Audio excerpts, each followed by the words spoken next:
A very warm welcome to all of you. This is the fourth day of our 7-day online workshop on tricks of econometrics.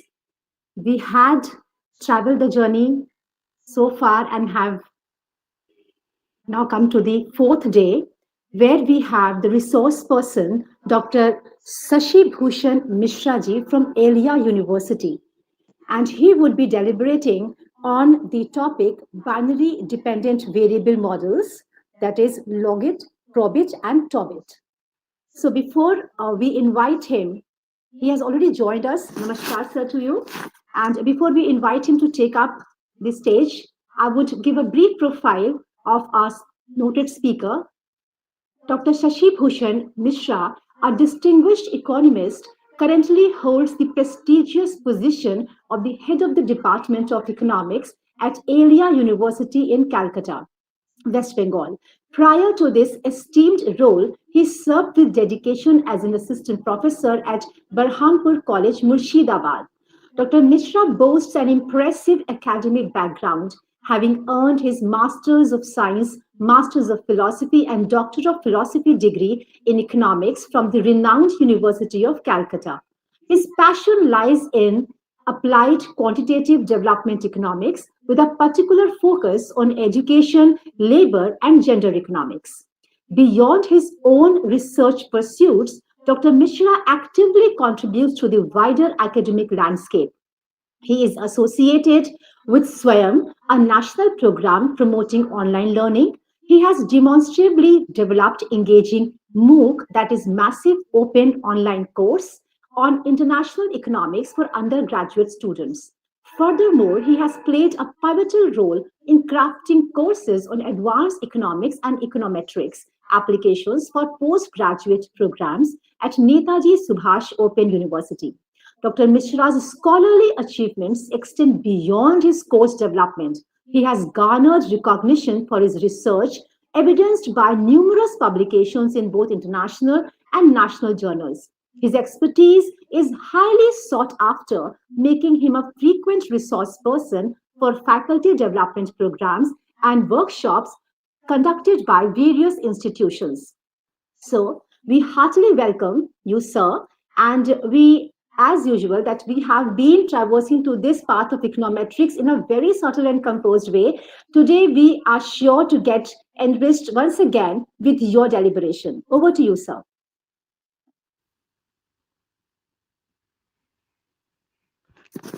Good afternoon, ma'am. Am I audible? Sure, ma'am. Sure, sir, you are audible. Thank you, Anamika, ma'am, for this warm welcome, and thank you everyone for joining today in the late afternoon. I am Dr. Shashibhushan Mishra from Aliah University, Kolkata, as ma'am said, and today is the fourth day of this 7 days workshop on econometrics, and today I am going to deal with binary dependent variable models. Before I start, let me just surrender to you all. I would like to know if anybody is here who is uncomfortable with English to large extent.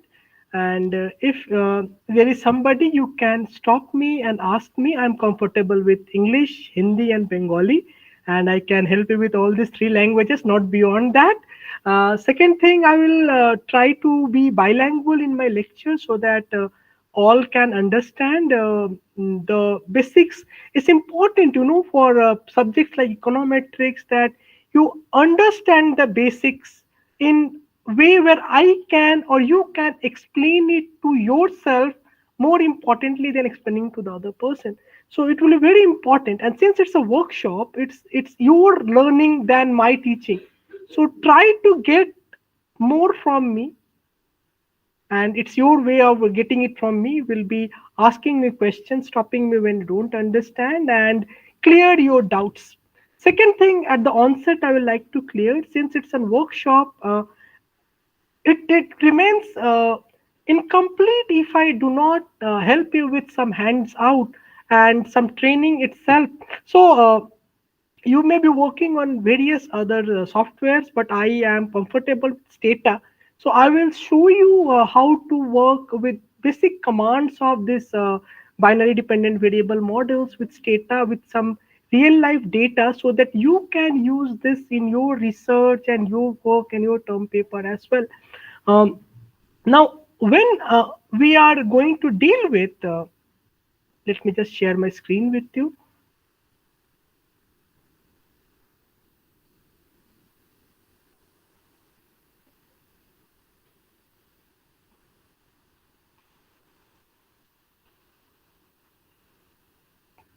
Please let me know when my screen is audio visible to you so that I can continue with my slide presentations. Can somebody be kind enough to let me know if it Yes, is visible?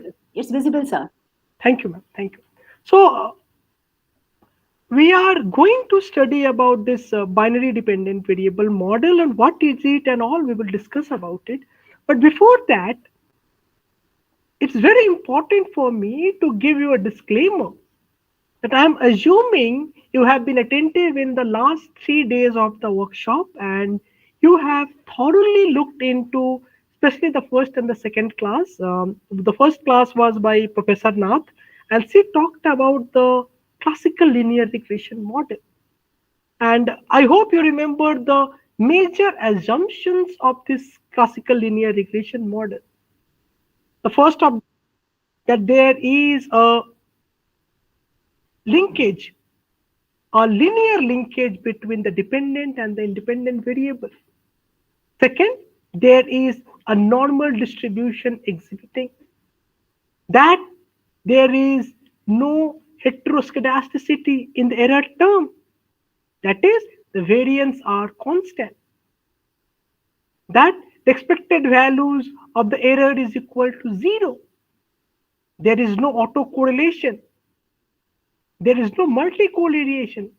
So I hope you remember this because we are going to look into those important assumptions and how those assumptions, when broken, can lead to requirements of models beyond that of OLS ordinary least square. Professor Madala, most of you must have read his book on econometrics or microeconomics. In a very famous lecture, he said that if anyone tries to sell you a model which is not an OLS model, be skeptical. Be very skeptical. And these words of his have been very important for students like me of econometrics and researchers too. Why should we move away from OLS? Should be well justified. Otherwise, OLS or a CLRM is a beautiful form of model to explain relationship between dependent and independent variables, be it in a normal form or in a multiple regression form. So today I am going to sell you a model which is not an OLS model, and I will justify you why you are not going to use an OLS model and rather move away from OLS to do something different to find a better result. Remember, as a researcher, our aim is to basically present to the policymakers, to the readers, to the people who are interested, a proper understanding of the subject, of why a particular causality is happening. Regression is one of an approach to reach that causality. Now, we have chosen the topic of limited dependent variable. What is limited dependent variable? Limited dependent variable किसको बोलते हैं? Remember, in a regression model which you have done so far, we had y is equal to alpha plus beta xi, the simplest form of regression equation. Y was called the dependent variable and x was called the independent variable. X determined the behavior of y. So far, in our models, y was a continuous variable which took any possible values within the number line. But now, when going for research, when going for higher studies, you will come across situations where this dependent variable may not take countable numbers in infinite directions. What do I mean by that? There may be cases where we may only have few numbers of observations which can be counted. Let's take an example. Number of children in a family. You are interested to know how many members are there who are children in a family. These values will be somewhere between 0 to 10 maximum. If you are going and asking if you are married or not, you have only two answers. I'm either married or I'm not married. There can be third options where I'm divorced. This kind of situations, we have accountable numbers of dependent variable. And this can happen. Then we are in a situation where Y is not following a complete normal distribution set. One form of limited dependent variable is called the binary choice models. Okay? And we will be mostly focusing on this. In binary, by the word binary we mean there are two choices. Binary models में हमारे पास दो choice रहेंगे. Most of the cases हम लोग के पास होंगे हाँ या ना, yes or no kind of things. Do you have this? You may not have this. Do you have car? You don't have car. Do you have insurance? You don't have insurance. You are married? You are not married. Do you have a disease? You don't have a disease. And as a researcher and as a student, if you are going to work on this kind of dependent variables, we will come across this kind of models. I'm assuming most of you are from economics background and you have done consumer part. In there, you may be interested in research whether a particular consumer purchases a particular item or not. I give an example of insurance to you, a very vital part in health economics research. Do I participate in a labor market? When should I participate in labor market? There may be case where a labor participates in labor union or not. What are the factors that decides a particular labor's joining a particular labor union or a political party? We can have evidences from agricultural economics. Whether a farmer uses modern technology or not.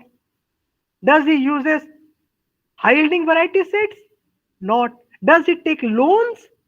Not. Does he default on loans or not? These are examples of some binary outcome models.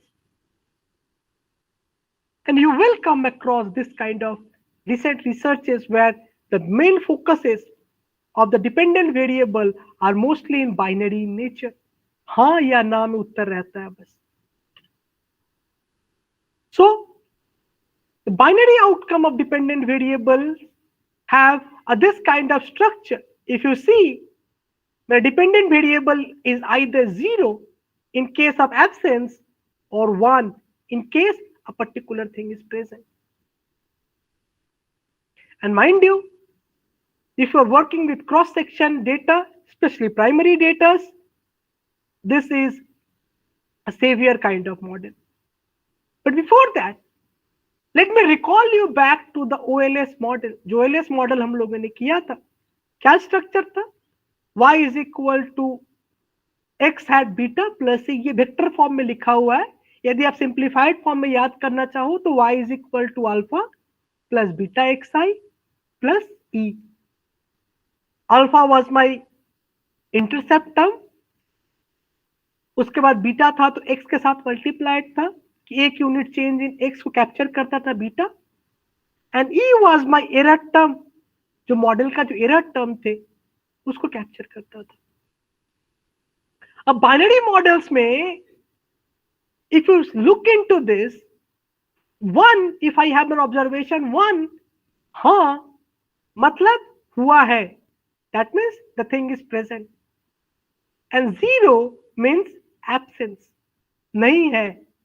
So we can imagine this back of the mind as if 1 represents success, 0 represents failure, right? And in binary outcome models में हम लोग 1 को imagine करेंगे as probability of success, right? In this case, we will be having 3 important models to deal with. The first one is called the linear probability model. ये और कुछ नहीं, बस simple OLS model है. Second is the LOGIT model, the logistic model is other name of it. And the third is the PROBIT model. The normit model भी इसको बोलते हैं, ठीक है? So first I will talk about the linear probability model. Someone has raised a question, just let me have a look. Yes, Dolly ma'am, please have your question. Dolly ji? Sir, it's audible? Yes ma'am, it's audible. Sir, I want to know that this dummy variables and binary outcome, this is different or same? Sorry for interrupt. No, ma'am, बहुत अच्छा. Thank you for asking the question. Yes, Thank you sir. for asking the question. So what is a dummy variable? A dummy variable is a variable which is used as a proxy for a particular information. ठीक है? I can have a situation where I may use, suppose I want to capture religion of a person. A religion cannot be quantified.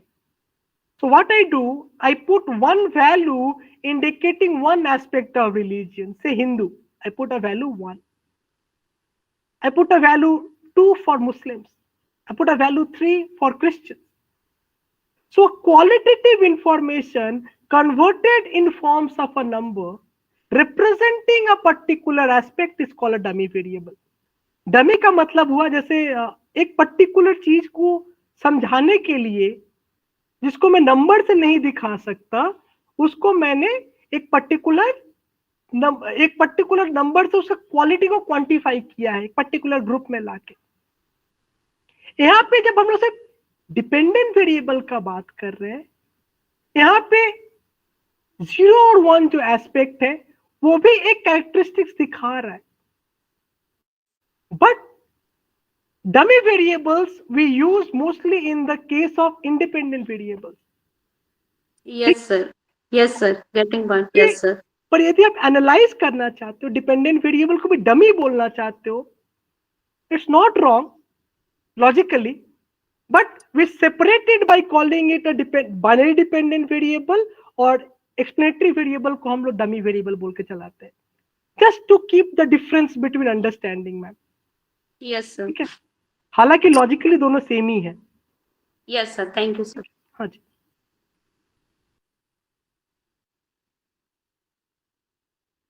Okay. Linear probability model we were discussing. एक example से समझाते हैं पहले. Suppose we are talking about car ownership status of a family. घर वाले के पास car है कि नहीं, और हम लोग एक हाइपोथेसिस किए हैं. We have made a hypothesis that income जो है वो मेन डिटरमिनेंट है कार ओनरशिप का. So Y is my car ownership and X here in our data is the income of the family. तो हम क्या करेंगे इसके बाद? We will go and collect the data from the field. Okay, do you have a car? Somebody will say yes, somebody will say no. Do you have, what is your family income? Mostly we will not get family income. We will try to collect the family expenditure. We will get their data. We come back home, sit on the computer, and now we try to analyze it. And now our teachers have taught us simple ordinary least square method. So we are going to learn this, run this on this particular data. Remember, car ownership status is a qualitative variable. हाँ या ना, car है नहीं है, क्या car है नहीं car है इंपॉर्टेंट नहीं है, बस कार है. ठीक है. So we are assuming value 1 if a family has a car, और यदि नहीं है then we put a value 0. पर फैमिली का इनकम जो है that is a quantitative information. कितना रुपए में है वो इंफॉर्मेशन हम लोगों ने कलेक्ट कर लिया. And now we put that in our typical OLS kind of structure. क्या स्ट्रक्चर था? y is equal to alpha plus beta xi. ठीक है, xi is the family income, yi is the information about car ownership, और ये जो ei है हम लोग का टिपिकल OLS वाला error terms which has expected value to be 0 and we are assuming to be non-autocorrelated and so on.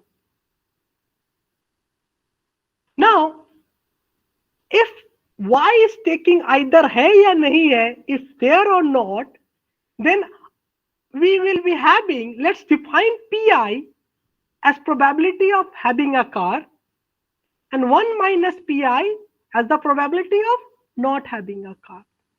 ठीक है? So we have all learned how to find expected values, and we know expected value is the value of the probability into the expected values. So in first case, our observed value is 1, that is yi is equal to 1, and the probability of having car is pi. And similarly, if I don't have a car, the value is 0, and the attached probability is 1 minus pi. So if we solve it, we get just pi. ठीक है? So the expected value of yi is the average value of having a car. ठीक है? Again, if you look into this equation 1, and if we take an expected value of this, ठीक है? So what will we get? We remember the expected value of error is 0, so the third term will become 0, and we will be left with alpha plus beta xi, because this is a conditional expected value of xi. So expected value of yi given xi is alpha plus beta xi. So now, if we compare equation 2 and equation 3, हमको मिल रहा है alpha plus beta xi is equal to pi. ठीक है? And we know from the fundamental laws of probabilities, the value of probability lies between 0 and 1. ठीक है? So if pi lies between 0 and 1, and if ei is equal to pi, so the expected value of yi given xi must lie between 0 and 1.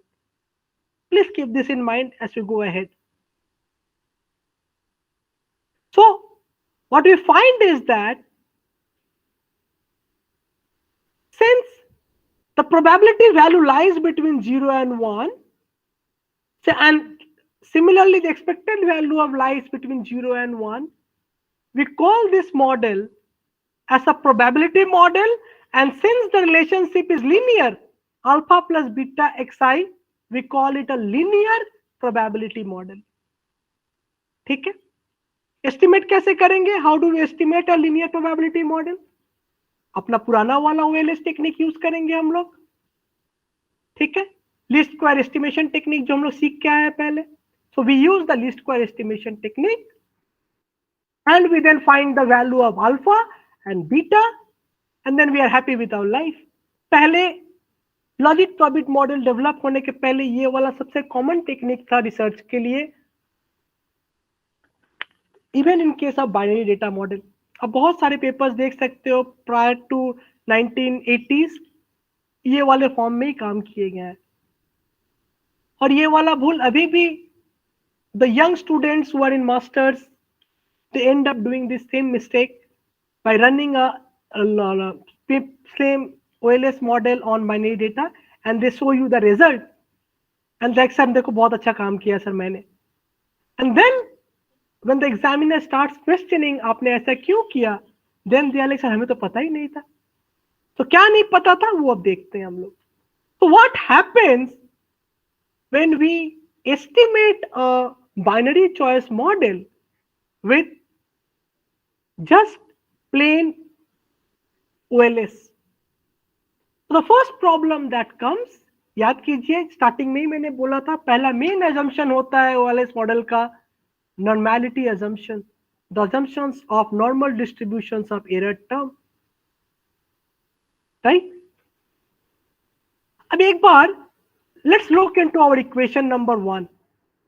yi is equal to alpha plus beta xi. So basically error is that part of y which is not been properly predicted by x. So yi minus alpha minus beta xi is the error term, right? Now y takes the value either 1 or 0. So logically we will be having only two values of ei, है ना? या तो 1 minus alpha plus beta X i होगा या 0 minus alpha, यहाँ पे एक minus मैंने थोड़ा गड़बड़ कर दिया है, अल्फा माइनस बीटा एक्स आई होता है ये वाला, ठीक है? तो I will be having either ei is equal to this one, 1 minus alpha minus beta xi when yi is equal to 1, या when y is equal to 0 ei का value होगा minus alpha minus beta xi. What does this show? This shows this is actually a discrete distribution and not a normal distribution, because ei takes only two values for a given value of x. So मेरा normality assumption, that is lying between a normal distribution function which can take any value of the number line, is not holding here. दूसरा problem, remember we had all assumed homoscedasticity distribution for error term. और homoscedastic क्यों जरूरत है? Do you remember the reason for that? We need homoscedastic distribution term in order to ensure the Gauss markup principle of a blue estimator. What is a blue estimator? Based linear unbiased estimators of alpha and beta. So variance must be constant to ensure that. But let us see what happens in our case if we are running an OLS regression in case of a binary data. Again, याद कीजिए yi का दो value है, या 0 है या 1 है. In case of 0, my error is either minus alpha minus beta xi, and the probability of having that is, probability of failure is 1 minus pi. And when case of y is 1, my error is 1 minus alpha minus beta xi, and the probability of success is pi. अब हम लोग इसका variance निकालते हैं. I will not talk about the entire steps. It's written on your screen. This I specifically wrote for the master students, जिससे ये ना लगे सर फाकी मार के भाग जा रहे हैं, ठीक है? So in case you have doubt, you can solve it yourself. I've just tried to find out the expectation value of ei square, and you remember the formulas, as I said. Summation xi pi is the formula for finding expectations. Here xi is basically ei square, and with it is the attached probabilities. So what do we have? This, the first part is for yi is equal to 0. So minus alpha minus beta xi का square, उसके साथ उसकी probability multiplied 1 minus pi, plus for the yi equal to 1 part 1 minus alpha minus beta xi का square, उसके साथ उसके probability को मैंने multiply किया है. उसके बाद simple solutions किए हम लोग, ठीक है? I have taken 1 minus alpha minus beta xi as common, then I have taken alpha plus beta xi common from inside. Main what I am trying to show is, if we solve for variance of error term, we end up 1 minus alpha minus beta xi plus alpha plus beta xi. For 1 minus alpha minus beta xi तो sir expected value of yi था, and alpha plus beta xi is basically 1 minus expected value of yi. In other words, the variance of error term जो है now depends on yi, वो dependent variable के ऊपर depend करता है. और ध्यान से याद कीजिए, डिपेंडेंट वेरिएबल किसके ऊपर डिपेंड करता है? वो तो xi के ऊपर डिपेंड करता है. So basically we find that error term is dependent on, somebody said something? Okay, so error term is basically dependent on the xi's. So this is basically breaking the assumption of homoscedasticity, where variance is no more a constant. So this will basically imply कि मेरा जो estimator निकलेंगे alpha और beta का, they will not be blue, they will not be the best linear unbiased estimators, right? Ab, why did we need the best? So that we can have proper tests. The main aim of doing regression is then the next step is हम लोग test of significance करते हैं, beta significant है कि नहीं, alpha significant है कि नहीं. But if my estimators are not correct because of heteroscedasticity or normality assumption नहीं hold किया, then I cannot further go ahead with testing of hypothesis to check whether my alpha and betas are significantly impacting my model or not. एक और चीज, हम लोगों ने जब regression run किया था, जब सीखा था, when we learned regression, the simplest way of learning regression was we drew the scattered plot, and from the scattered plot we drew a straight line touching most of the data. That is the idea of a regression, which is the best fitted line among all the observed regression scattered plot. So regression line का aim क्या था? To fit a linear line through the data, through the scattered plot, which is in such a way that it captures majority of the information. अपने case में क्या हो रहा है? I'll show you with the data, then I'll come back and explain. Look at this data set, a real life data set है.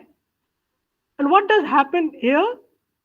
Remember, in logistic model or sorry, in a linear dependent model, मेरे पास दो information है, या तो हाँ या ना. So I have information of people on either x-axis 0 or a horizontal line from 1, हाँ, yes. So my scattered plot is now limited to 2 points only, either x-axis or on the horizontal one. और मैंने यहाँ पे straight linear line draw करने का कोशिश किया है, जो रिग्रेशन में करते हैं हम लोग CRRM में. We have been trying to draw a straight line. But क्या हो रहा है? If I draw this line, and this is a true LPM result I am showing you, एक पॉइंट सिर्फ नीचे में टच कर रहा है, scattered का only one point is touched, and on the horizontal one we do not have a single point touched by the regression line. ठीक. Second important information, if you remember, my data is either 0 or 1, right? And y is now indicating the probability of having that particular thing, हाँ या ना का. Probability cannot be more than 0 and or 1. Sorry, probability cannot be less than 0 or more than 1. But if you look into this data, a real figure where I have plot a regression line, you see my regression line has crossed 1 and it has also crossed 0. So basically it is indicating, so what does regression line shows? Predicted values, right? So if I take a predicted value at this point, it is negative. And if I take a predicted value at point at 2, suppose, see the predicted value is greater than 1. So we get a condition where the condition of probability lying between 0 and 1 does not hold. So मेरा एक important assumption टूट गया, because predicted probability in this cases can be greater than 1 or less than 0. एक और important part था जब regression run करवा रहे थे हम लोग. What was it? To find how good my regression line is fitting. And that by that we mean मेरा जो regression line है scattered plot के साथ कितना अच्छा adjust कर लिया है. To what extent my regression line is trying to convey the same story with that of the data. And we found that using R square. And in this case, it becomes difficult to find conventional R square. क्यों? क्योंकि fit तो बस 2 ही point पे किया है, 1 और 2, बाद बाकी पॉइंट पे तो एक्चुअल ऑब्जर्वेशन है ही नहीं, which basically indicates fitting a linear line in a binary data does not give a proper understanding of the actual data. That's the reason we do not use regression models or simple ordinary regression model when we have binary outcome variables.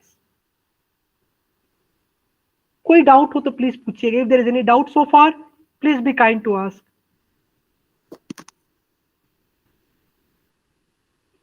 So I think it's wonderful, sir. You can carry on. Okay. So what do we actually take away from this understanding? We basically needed a specification which is not a linear line but a non-linear line. कोई ऐसा होता, if any structure which was S in nature, which would cover maximum of this 0 and maximum of this 1, वो वाला kind of एक non-linear line यदि होता, structure होता मेरे पास, then we could have had got a better understanding of a data.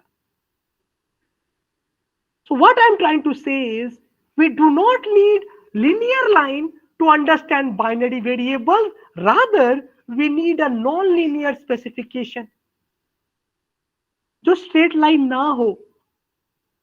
In fact, जैसे मैंने बोला, पहले वाला डेटा यदि देखो, यहाँ पे यदि SS स्ट्रक्चर यदि होता यहाँ पे, तो ये वाला सबसे अच्छा कैप्चर हो पाता. In that case, what we use is called a sigmoid curve. जिन लोगों ने मैथ्स में थोड़ा स्पेसिफिक ध्यान दिया होगा, we did a chapter on sigmoid curve. So what is a sigmoid curve? Just आपके लिए छोटा सा इंफॉर्मेशन दे के रखा हूं. It's an elongated S structure curve. That is a curve that has tails. Tails which cannot go below 0 to avoid the impossible piece. And also it does not go above 1. The sigmoid curves are going to represent a cumulative distribution functions of random variables. अब ये cumulative distribution function भी ऐसा होता है देखने में in an S form structure, तब जाके देखो my probability does not crosses either 0 or 1, overshoots 1 or goes below 0. अब ये CDF का जो assumption लेंगे हम लोग, उसके basis पे decide होगा whether we have a logit model or a probit model. ठीक है? So if we use a CDF of a logistic function, we will have a logit model. And if we use a cumulative distribution function of a normal distribution, we will be having a probit model, or what is we call is a normit model. ठीक है? So पहले we will talk about the logic model or the logistic model. Here we model PI, that is probability of success, and we use a logistic function. This 1 by 1 plus e to the power minus zi is a structure of a logistic function. इसको यदि simple समझना हो मेरे को, तो ये देखो ऊपर यदि न्यूमरेटर 1 हो जा रहा है और डिनोमिनेटर कभी नेगेटिव नहीं हो पाएगा, because 1 is a positive value, e is a positive value. We know e is 2.71. So this denominator cannot be negative. तो इससे मेरा एक प्रॉब्लम सॉल्व हो जाएगा, ये कभी 0 के नीचे नहीं जाएगा. इनफैक्ट 0 भी टच नहीं करेगा most of the time. And दूसरा, if I'm dividing 1 with any number, this value cannot surpasses 1. So my problem of overshooting 1 or undergoing 0 is solved if I take a simple logistic function. Okay? So if my probability is taken as 1 by 1 plus e to the power zi, मेरे को पता है 1 minus pi which is failure will then become 1 by 1 plus e to the power zi. ये simple आप mathematics करके check कर सकते हो. 1 minus a वाला करके आप सॉल्व करके देखिएगा, आपको यही आएगा. Next what I do, I take pi over 1 by pi. This part is called odd ratio. Probability of success by probability of failure. And we get e to the power zi. Sir, ये zi क्या है? Zi is nothing but alpha plus beta xi, जो हमने अपना linear relation पकड़ के रखा था. So what we are doing now, we have made a model where we are measuring log of odd ratio is equal to alpha plus beta xi. Earlier we have yi is equal to alpha plus beta xi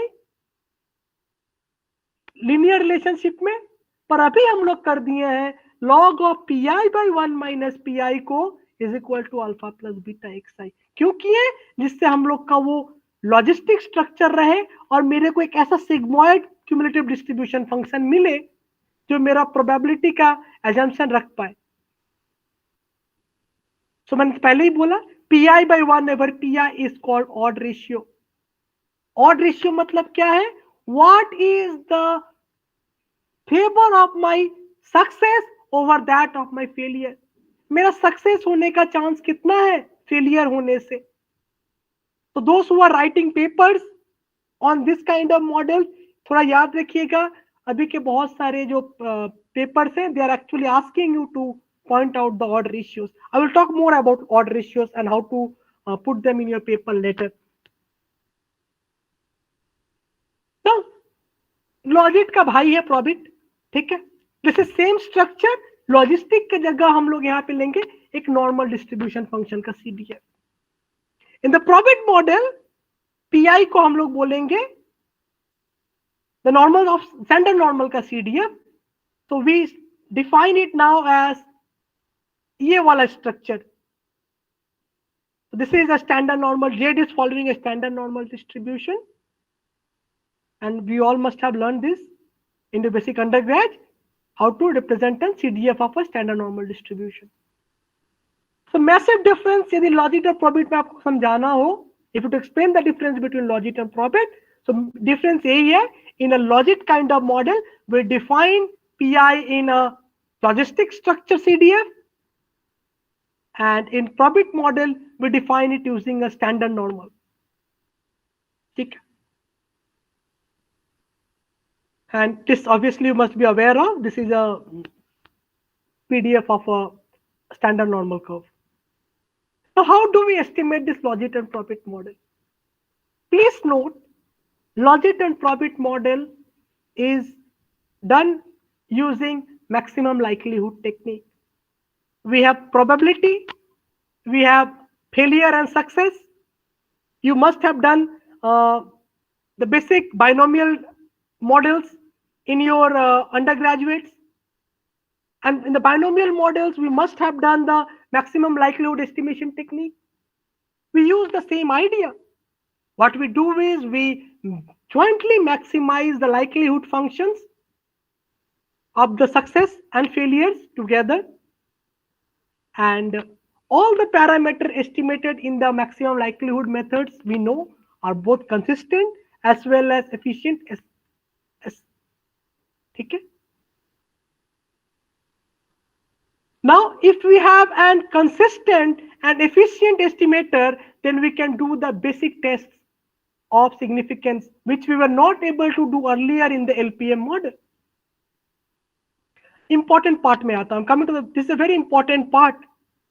Most of the students and researchers, after running a logit or a probit model in softwares, because they learn the basic commands, theta ho, r ho, या SPSS ho, they will run the command They will get the results and they will just write the results without knowing how to interpret the coefficients. So let me go back and help you with this. It's very important. Please note this. When we were doing OLS regression, we had y equal to alpha plus beta xi. And after estimation, we had y hat is equal to alpha hat plus beta hat xi. तब ये beta क्या दिखा रहा था? Beta दिखा रहा था एक यूनिट x चेंज होने से y पे क्या इम्पैक्ट पड़ता है. If beta is positive, we will say y rises with rise in xi. And suppose beta का वैल्यू 2 है, तो मैं बोलूंगा for 1 unit rise in x, मेरा y जो है डबल बढ़ता है. If beta is 0.5, एक unit rise in x will be indicating half time rise in y. So there was a direct and a positive relationship between the estimated coefficient and that of y. और यही चीज बच्चे लॉजिट और Probit model run करने के बाद भी लिख देते हैं. उसको क्यों नहीं लिखना, आप थोड़ा ध्यान दीजिए. Remember, in logit and probit model, alpha plus beta xy is equal to log of odd ratios,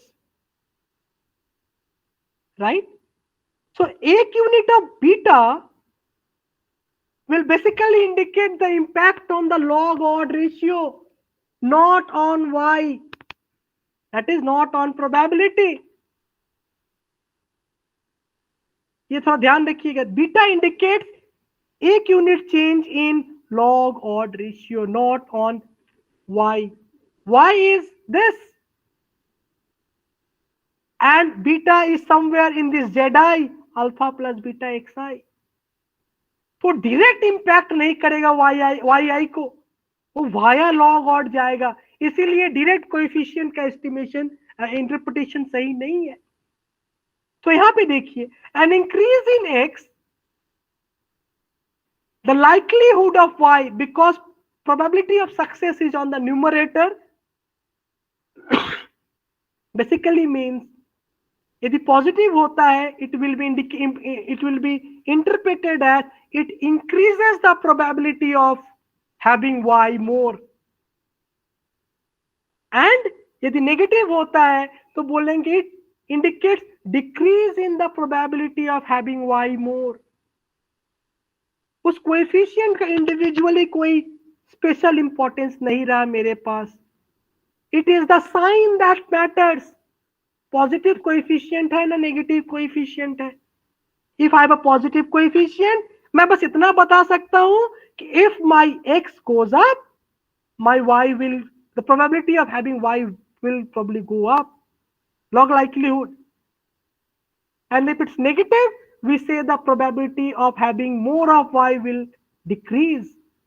But I cannot exactly say यदि बीटा के वैल्यू 2 है तो मैं नहीं बोल सकता कि x 1 यूनिट बढ़ेगा तो y 2 यूनिट्स बढ़ेगा. Don't do that mistake.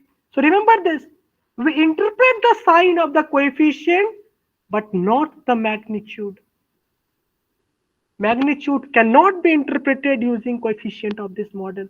And I've already justified you क्यों, because यहाँ पे हमारा अपना linear relationship नहीं है. We have a non-linear relationship. So how do we know कि एक यूनिट x चेंज होने से मेरा y या probability of having that thing will increase कितना बढ़ेगा? To do that, we go one step ahead with what we call is the marginal effect. What is marginal effect? So remember, it is same for both logit and probit models. So I have combined it together here. And this is a very important part for those who are going to write research paper and all thesis, that you have to show the marginal effect after you have run the results. And marginal effect basically shows 1 unit x change होने से what is the change in probability of y. So how much 1 unit of X basically impacts my Y. ठीक? So how do we understand marginal effect? Remember, in the ordinary least square method, जब हमने normal regression learn करना सीखा था, marginal effect मतलब होता है change in y due to change in x, तो dy dx. तो अपने केस में dy dx was equal to beta. So in case of OLS, dy dx is my marginal effect. But what in case of others? In case of LOGIT model, marginal effect is, remember मैंने अभी बोला, zi is at the power of e to the power minus zi, right? E to the power minus zi we have in case of a LOGIT model. इस zi के अंदर मेरे alpha plus beta xi है, तो यहाँ पे x change होने से वाया दिस फंक्शन मेरे pi को इम्पैक्ट करता है. So we have to go back to our basic undergraduate chain rule differential calculus. So we have to find first dpi by dzi. So how much my pi changes due to change in zi? So this is basically done by differentiating the TDF with zi. तो हम लोग अपना first year वाला calculus use करेंगे and we will find this result. I hope you remember the chain rule, U by V method, right? But our story is not yet done. हमारी कहानी खत्म नहीं हुई है. हमें निकालना है xi चेंज होने से pi कितना चेंज हो रहा है. So marginal effect निकालने के लिए we will use the chain rule. अपने को निकालना है dpi by dxi. Change in xi होने से मेरा pi में कितना चेंज होगा, and that we can do by finding this dpi by dzi into dzi by dxi. Basic वाला chain rule. dpi by dzi अपना यहाँ पे है, राइट? अभी हम लोगों ने निकाला, और dzi by dxi अपने को पता है is the beta hat, right? पर ये dpi by dzi क्या है? dpi by dzi is basically at which part of CDF are we calculating the value of zi. So what we do is we use mean values of the independent variables. To make it simple, so dpi by dzi is calculated at the mean value of the independent variable. उसको हम लोग यहाँ multiply कर देंगे, और beta hat i जो हम लोग को मिला है उसको हम लोग यूज करेंगे, and that will be called the marginal effect of xi on pi.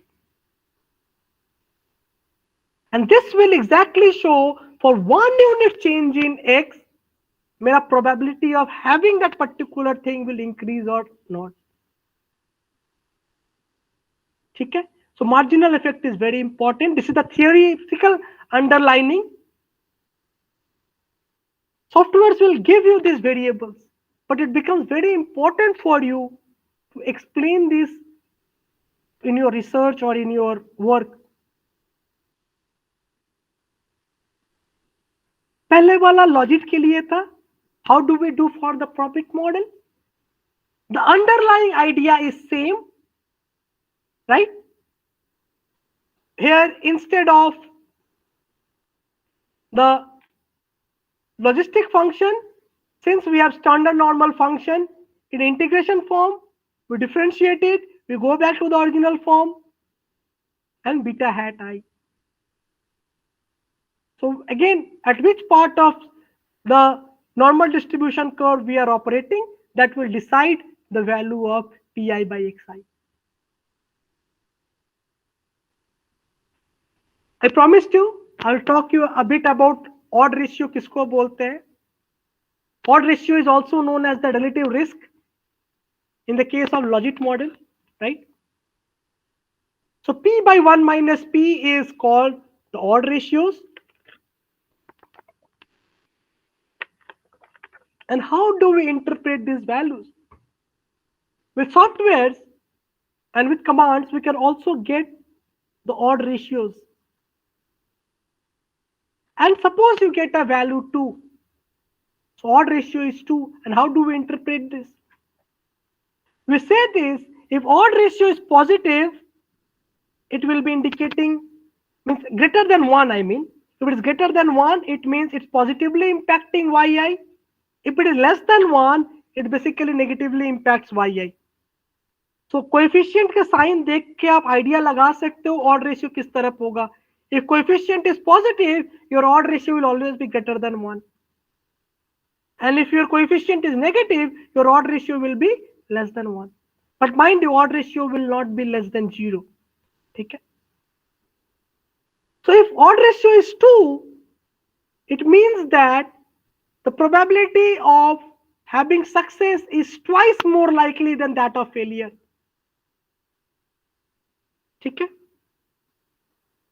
And it's very common nowadays when reviewers are asking you to put the odd ratios with coefficient as well as the marginal effects in your papers. And mind you, if you do any kind of monkey business, it can easily be caught. Like I said, just by seeing the coefficient and odd ratios, you can have idea about the signs and magnitudes.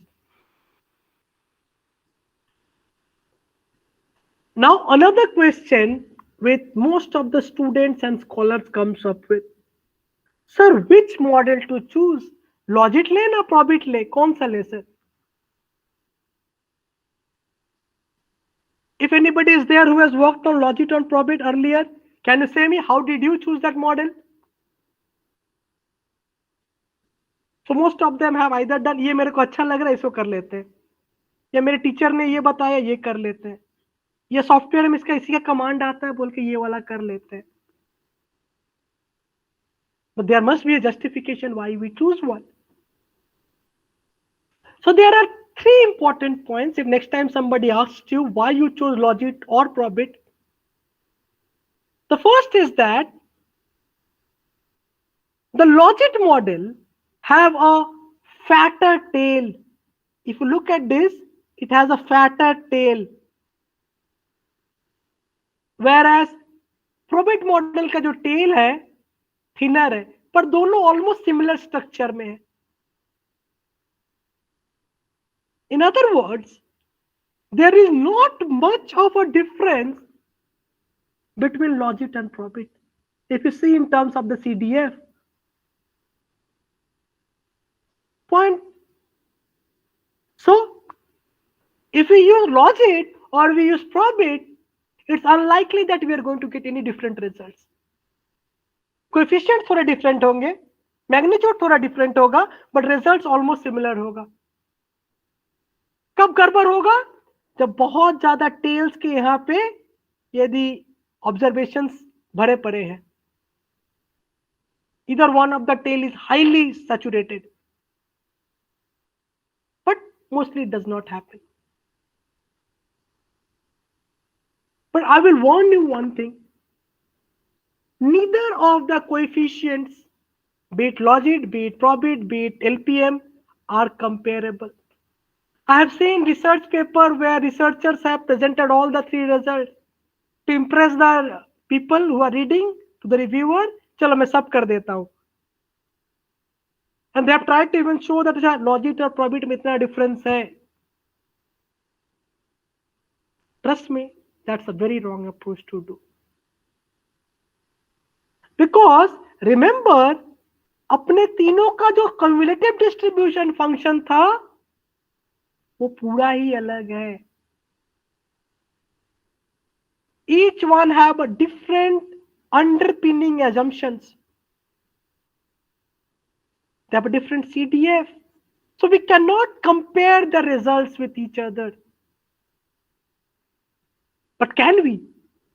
So Amaima in 1981, basically, he tried to more or less approximate the results beta values को लिए थे, उन्होंने देखा कि लॉजिट के जो betas है मोर or less approximately 4 times that of OLS वाले आते हैं, प्रोबिट वाले 2.5 times आते हैं OLS, whereas for the betas of logit is 1.6 times that of probit. But this is just for your knowledge. And as I said, we cannot and should not compare the magnitude of coefficients among the models. And final thing, answer to your question, whether you use logit or you use probit, the results will be similar and not big differences will occur, especially in terms of interpretation. Values इधर उधर होंगे, पर आपके जो interpretations है वो change नहीं होगा, ठीक है? So mostly researchers find it easier to interpret the result of that of logit model, so they go for logistic model. And probit model becomes a bit complicated when it comes to explain the marginal effects and all. So it's easier for it. But if you are doing bivariate kind of models, then probit becomes more stronger. However, that is beyond the scope of this workshop. Okay, next part. Sir, goodness of fit कैसे measure करेंगे हम लोग? Excuse me, sir. I would like to interrupt. Please. Sir, अभी आपने Probit का क्या rational दिया था, आप एक बार बता देंगे? अभी लास्ट लाइन जो बोली थी आपने, जनरली तो we should go for logistic model so that उसका जो इंटरप्रिटेशन में कॉम्प्लेक्सिटी है वो कम रहती है. अभी आपने वो सेंटेंस क्या बोला था? I skip that. बता रहा है. So as I said that when you are trying to interpret the results of logistic regression, it becomes easier for us to explain in terms of the odds, because these odd ratios are only related to that of logit model, not with probit model. Yes, so we can explain it in a better way. Whereas in the probit model, if you see it, it is actually a standard normal distribution function. Jargons are a bit complex to look. Yes, sir. Easily you can avoid it for in a simplistic structure. However, यदि आप bivariate models में जाते हो, bivariate probit model, bivariate logit model, in that case logistic model does not give a better result, probit model gives a better result. यही एक point add करके रखा. यदि कोई future में bivariate models पे काम करते हो, जैसे वहाँ पे double dependent variable है, ठीक है? एक एग्जांपल देता हूँ. डबल डिपेंडेंट वेरिएबल जैसे हो सकता है school drop out. School drop out दो चीज के ऊपर डिपेंड करता है. स्कूल ड्रॉप आउट होने के लिए पहले आपको स्कूल जाना पड़ेगा, फिर आपको ड्रॉप आउट करना पड़ेगा. Yes, sir. So enrollment and drop out, these are two dependent variables, and in these cases logit model does not give efficient results. In that cases probit becomes important. But I said that is beyond the scope of this particular workshop. Okay. Thank you.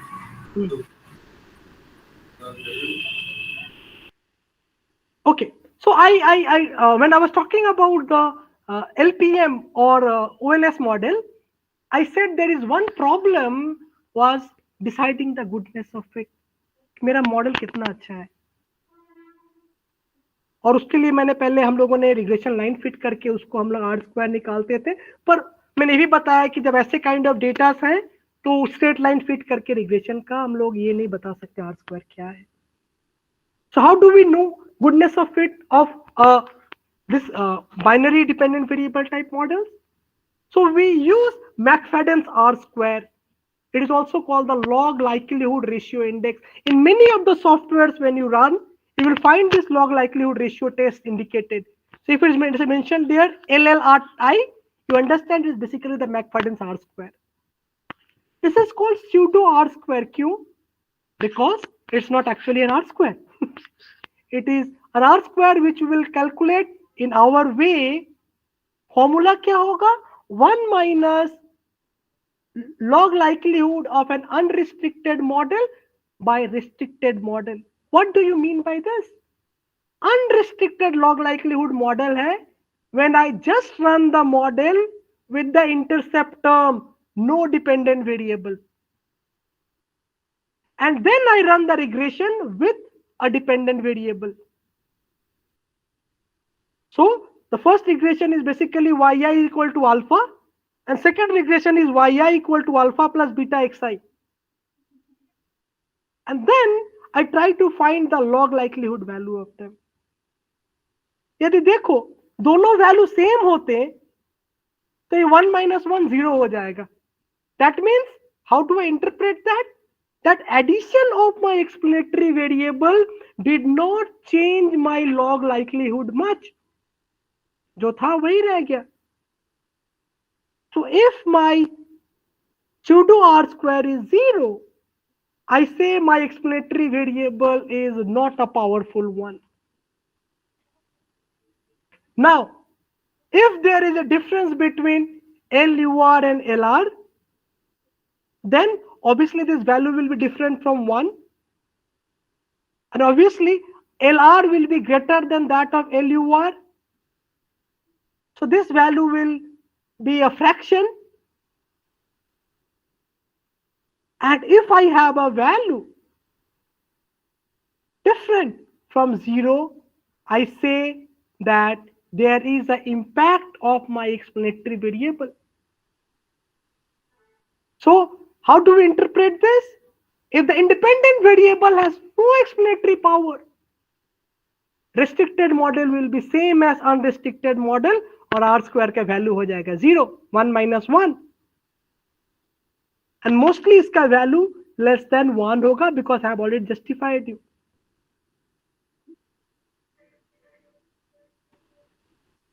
दूसरा part जब रहता है हम लोगों के लिए कि हम लोग का मॉडल सही से फिट हुआ है कि नहीं. Overall significance of regression model.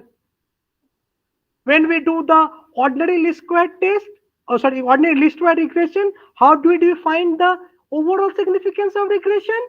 किसी को याद है? We take the F statistic. Similar kind of thing we will do. We will be doing a likelihood ratio test. And since here we have binary dependent variable, we will have a chi-square for this. And the test statistics is simple. 2 log LR by LU. ठीक है? Degrees of freedom is equal to the number of explanatory variables of the model जो आप use कर रहे हो. और कैसे हम लोग डिसीजन लेंगे कि हम लोग का मॉडल गुड फिट है या नहीं? If the calculated value of chi-square from this formula that we use is greater than the table value of chi-square at a given level of significance and the number of explanatory variables ज़्यादा हो, we reject the null hypothesis that the model is not a good fit one, and we say that our model is a good fit. This comes from our basic testing of hypothesis. I hope you all remember this, how we test hypothesis and how we reject and accept a test.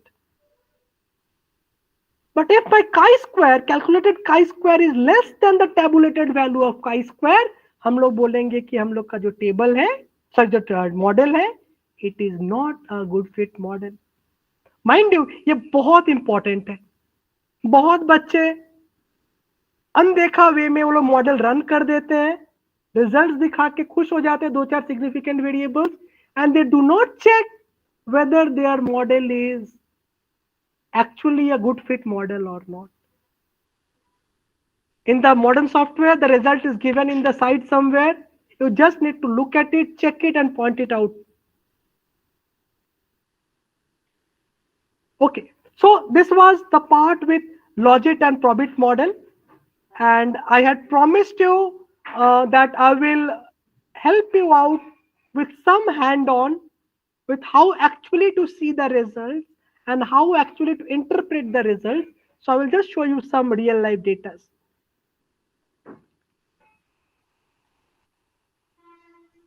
अभी तक कोई doubt है? Is there any doubt? Is there any confusion that I can help you with?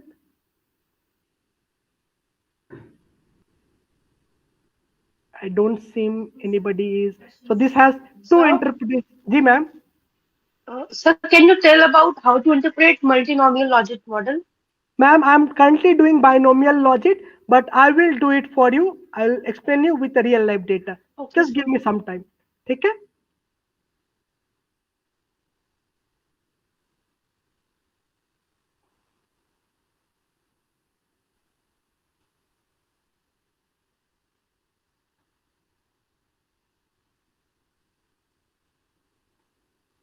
As I said, I am mostly a student of Stata, and I have always believed in being loyal to one software.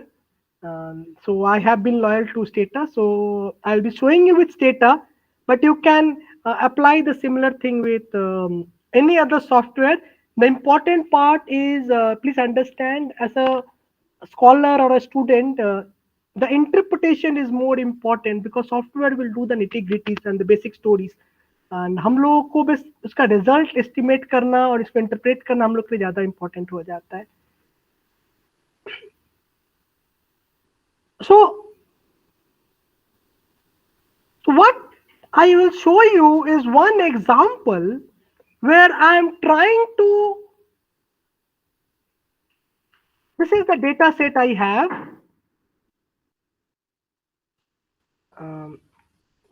Okay, this is the data set. This is a real data set, and in this data set, as a researcher, I am interested in finding. What we are interested in finding, what determines a person's interest in purchasing health insurance. So what are the factors influencing the purchase of health insurance? Okay? So now when we are deciding what determines purchase of health insurance, so my dependent variable is either I have health insurance or I don't have a health insurance. Okay? And in this case, independent variable I have taken is whether the person is working or retired, what is the age of the person, उसका health का status क्या है, उसका household income कितने हैं, education year, whether is married or not, उसका caste क्या है. You can do many other things with this. आप उसका religion ले सकते हो, उसका gender ले सकते हो, ठीक है. You can itself do a paper on this kind of thing in your locality itself. Just go around asking people about health insurance and this basic information, and you get a brilliant paper out of it. Okay? So if a person has a health insurance, we code it as Y, and if it does not have a health insurance, we call it no. So I hope my status screen is visible to you. And we will just look into the information of insurance. So what I do is I tab. If you see, as I said, I tabulated insurance. INS is an indicator of insurance, and I see that 61% of people do not have an insurance, whereas almost 39% of people have an insurance. Right? As I said, this is what we have here.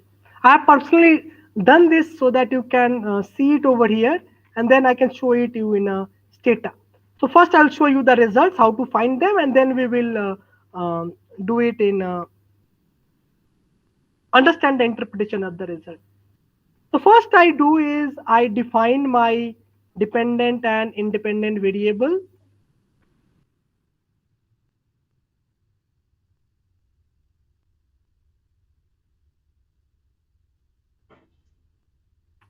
So I defined my Y variable to be insurance, and I defined my X variable as retirement, age, right, health status, household income, education year, whether the person is married or not, and the caste of the person. Okay? And we will just have a look at our X variable and the Y variable to understand what kind of variables they are. So I use the describe command. We see all of them are basically numerical variables. There is no syntax any other problem in my data. यदि होता तो बगल में बता देता वो या string बोल देता। Next what we do is we take a summary of the data, summary of the y variable and the x variable. If you are clever enough, you will be writing this command behind my back so that you can use it for your results and your regressions. तो मैं नहीं देख रहा हूं, आप लोग चाहो तो चुपके से लिख लो सब, ठीक है? So we summarize, use the command summarize. You can also use the command sum, and you see here there are 3206 observations. Mean values are given, the standard deviations are given, and you see the minimum and maximum. The ones which are 0 and 1, as ma'am was pointing, are basically dummy. They are indicating something. Okay? Some qualitative aspect. So retired or not, 0 and 1. Good health, bad health, 0 and 1. Okay? Education here, 0 means a number of years of schooling. Hai, so if you are uneducated, it's 0, and the highest year of education is 17 in this model. Okay? That is PhD level तक. Married, non-married, 0-1 form में है, और caste is either general or not general. And insurance का you have taken age above 52 to 86, so it become better to understand aged people लोग कैसे deal कर रहा है insurance को लेके, ठीक है? And you all know, right? Insurance market is very underdeveloped to some point in Indian market, especially to the grassroots level. अच्छा, next हम लोग देखेंगे इसका थोड़ा y को समझेंगे हम लोग. And these are all steps you need to follow when you are doing your own research as well. ठीक है? We will tabulate the value of y, and we will note down. Why do we need to note down is that, remember, the rule of thumb is you must have at least 10% observations of the others as well. मतलब यदि 95% हो, ये 5% हो, तब ये model proper नहीं है run करने के लिए. If you read the books of Ulrich and Madala, they will point you out at least 10% strong होना चाहिए. Get a meaningful answer. तो यहाँ पे 39% है, so we are happy कि चलो काम कर सकते हैं इसको लेके हम लोग. Next step, we will try to run a regression model. क्या कमांड है रिग्रेशन मॉडल रन करने के लिए इस डेटा में? Remember, the simplest command is रेग, डिपेंडेंट वेरिएबल, उसके बाद इंडिपेंडेंट वेरिएबल. ठीक है, ये फॉर ऑल पर्पस. तो मैं यहाँ पे जस्ट एक ही बार में सब आलस्य होने के चलते लोग सब कर लेते हैं, तो मैंने भी कर लिया, एक ही में कमांड को फिट कर दिया है मैंने. तो ये मेरा जो रन करवाया, ये जो रिजल्ट आप देख पा रहे हो सामने, this is a what result is this? Can somebody tell me? Is it a LOGIT model? Is it a PROBIT model? Which one? No answers. This is the simple OLS model. ये वाला जो है आपका LPM model है जो मैंने पहले पढ़ाया था. और LPM मॉडल का रिजल्ट देखो, हम लोग जो पहले यदि हम लोग इनोसेंट होते यही करते. ये नंबर ऑफ ऑब्जर्वेशन है, थोड़ा बड़ा करने की कोशिश करता हूं.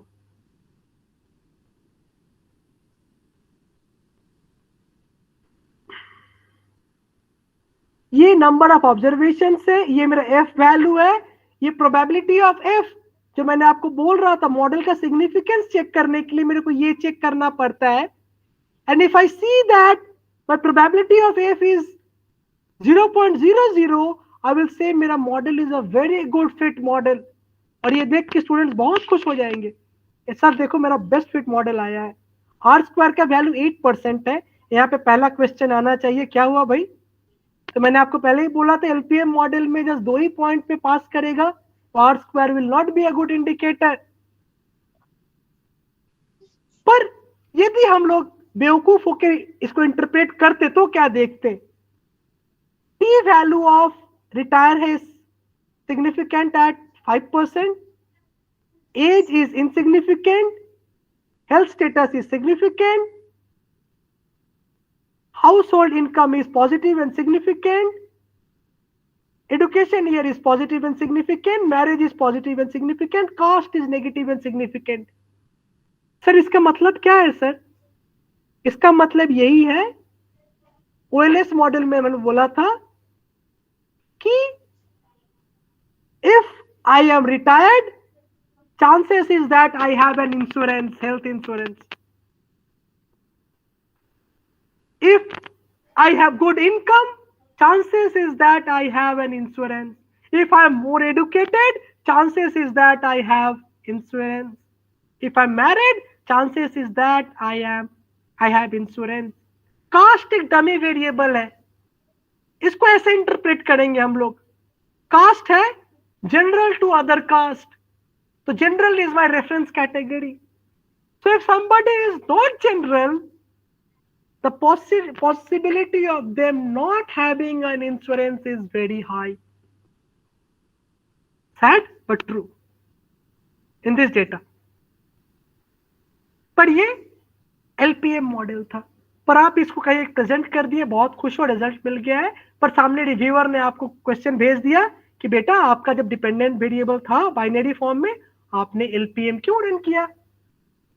This is not correct because of number of reasons sir gave.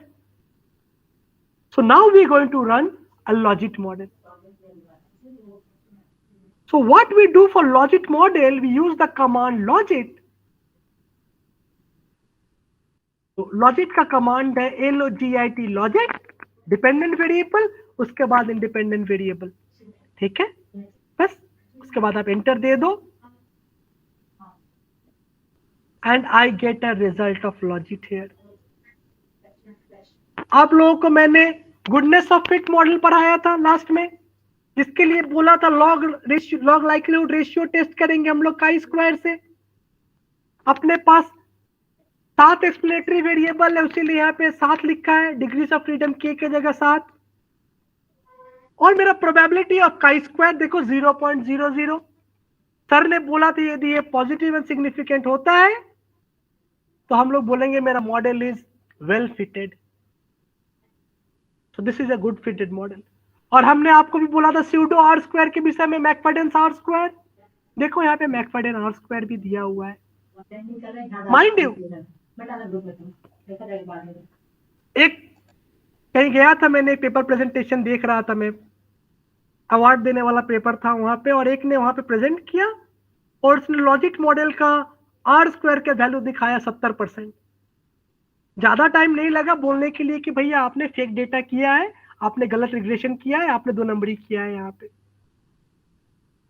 Remember this, in case of binary dependent variable model, the pseudo R square values are very less.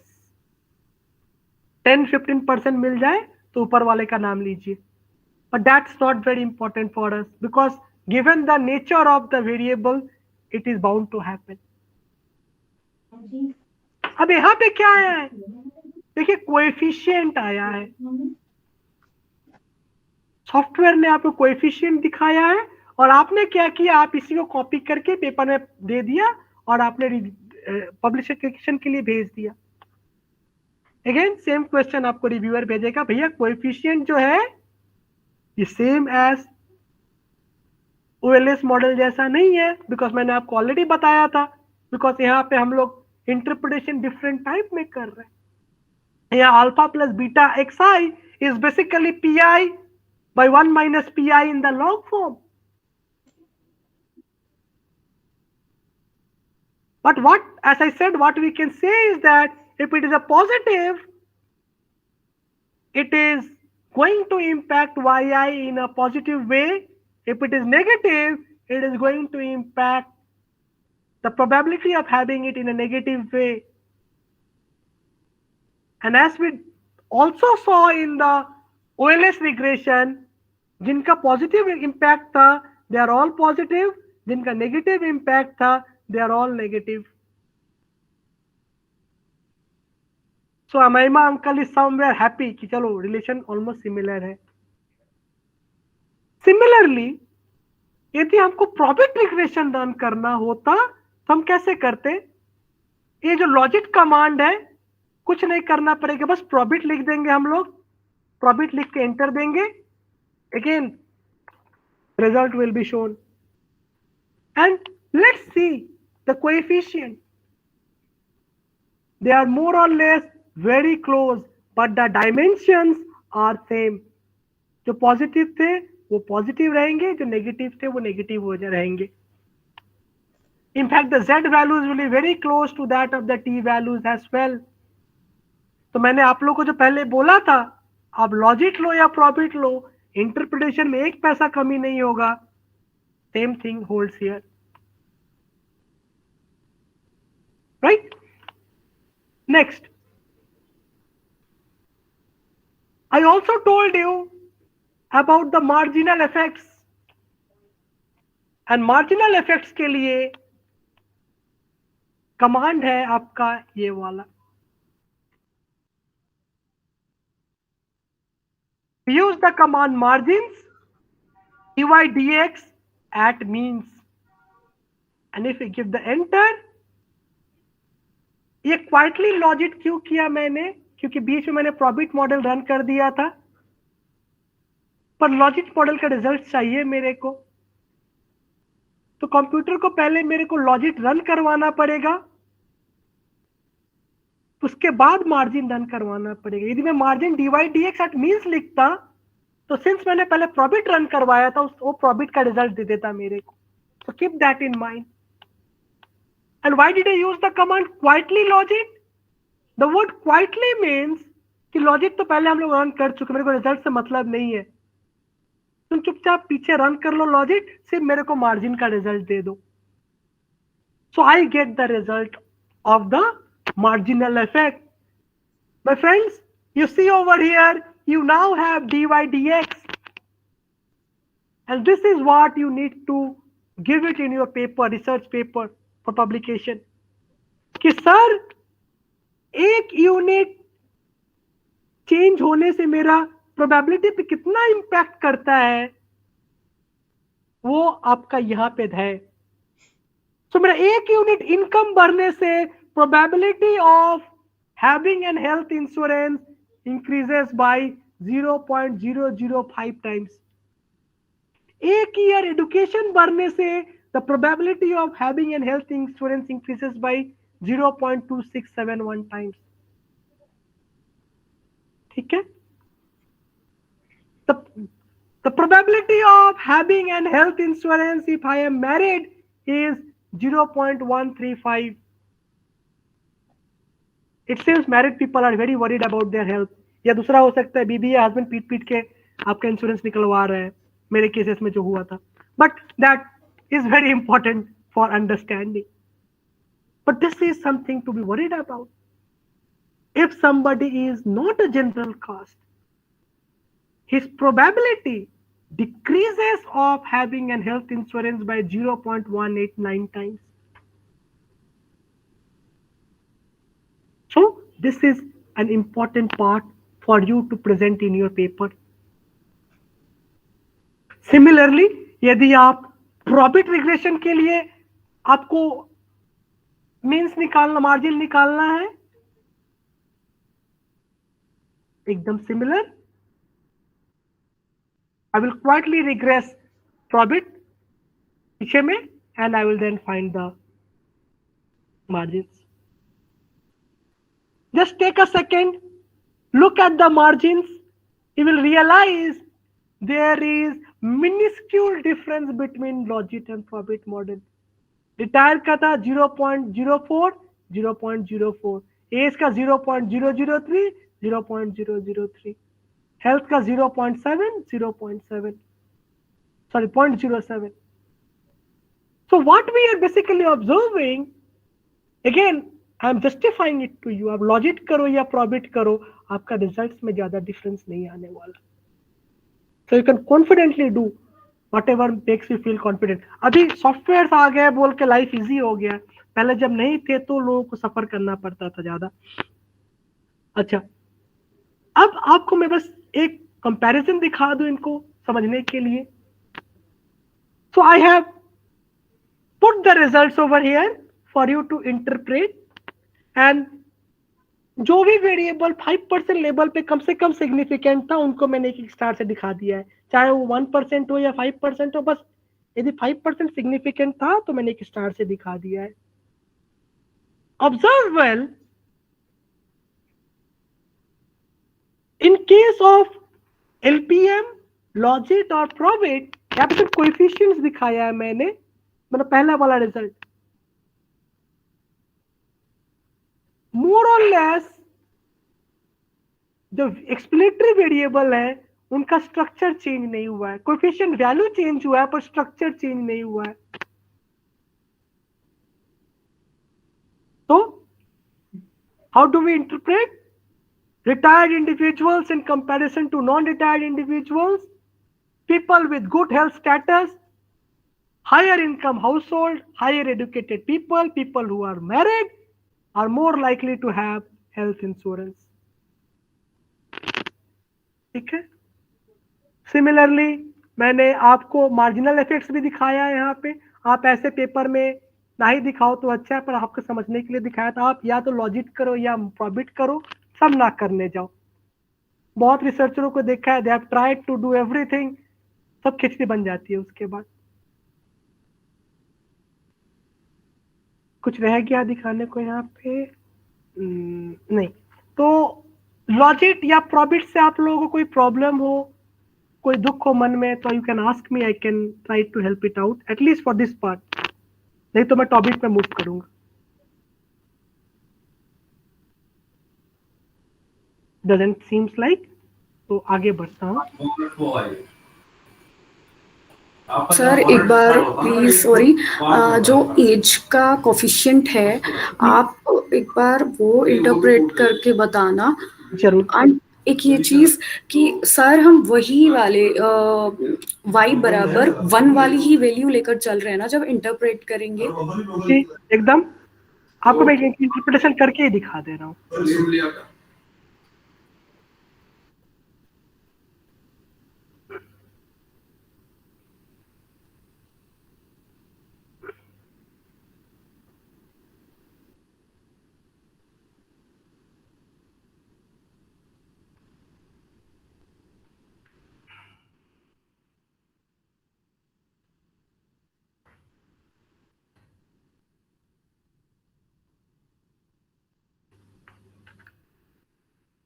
एक चीज मैं मिस कर गया था, माफी चाहता हूँ आप लोगों से. ऑड रेशियो कैसे निकालना है ये भी आप लोग को बता दूं, बिकॉज कुछ रिसर्चर लोग कुछ पीयर रिव्यू जर्नल्स में दे आस्क फॉर OR, और मैडम का भी आंसर में दे दूं साथ में. यदि आपको ऑड रेशियो निकालना है तो just type OR after running the command logit dependent variable independent variable and you just give OR, आपका ऑड रेशियोस आ जाएगा कोएफिशिएंट्स के जगह पे. ठीक है. अब साथ में कोएफिशिएंट वाला भी आपको दिखाऊं, then you will understand the game.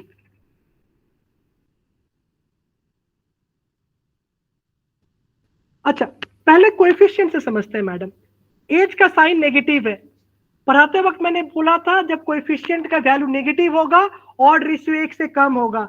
यदि कोएफिशिएंट के वैल्यू पॉजिटिव होगा ऑड रेशियो 1 से ज्यादा होगा. वो जस्टिफाई कर दिया सर ने डेटा के साथ. Yes sir. दूसरा चीज, एज का कोएफिशिएंट नेगेटिव है.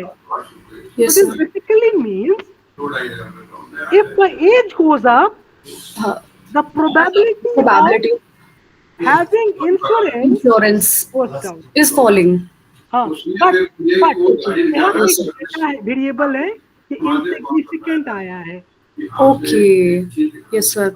ऐसे ही वो इनसिग्निफिकेंट हो जाता है, उसके बाद डज नॉट मैटर वो पॉजिटिव है या नेगेटिव है.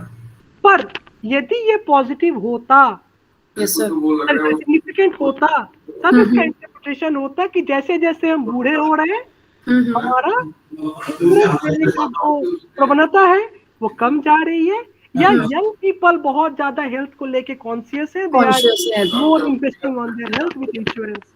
ओके. तो दैट मीन्स कि हम सबसे पहले कोफिशिएंट को देखने से पहले हम सिग्निफिकेंस लेवल देखते हैं, राइट? एकदम madam. Okay.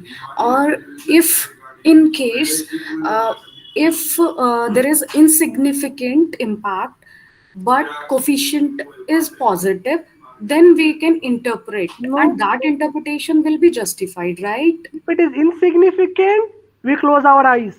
Okay. But there is a rule to close our eyes.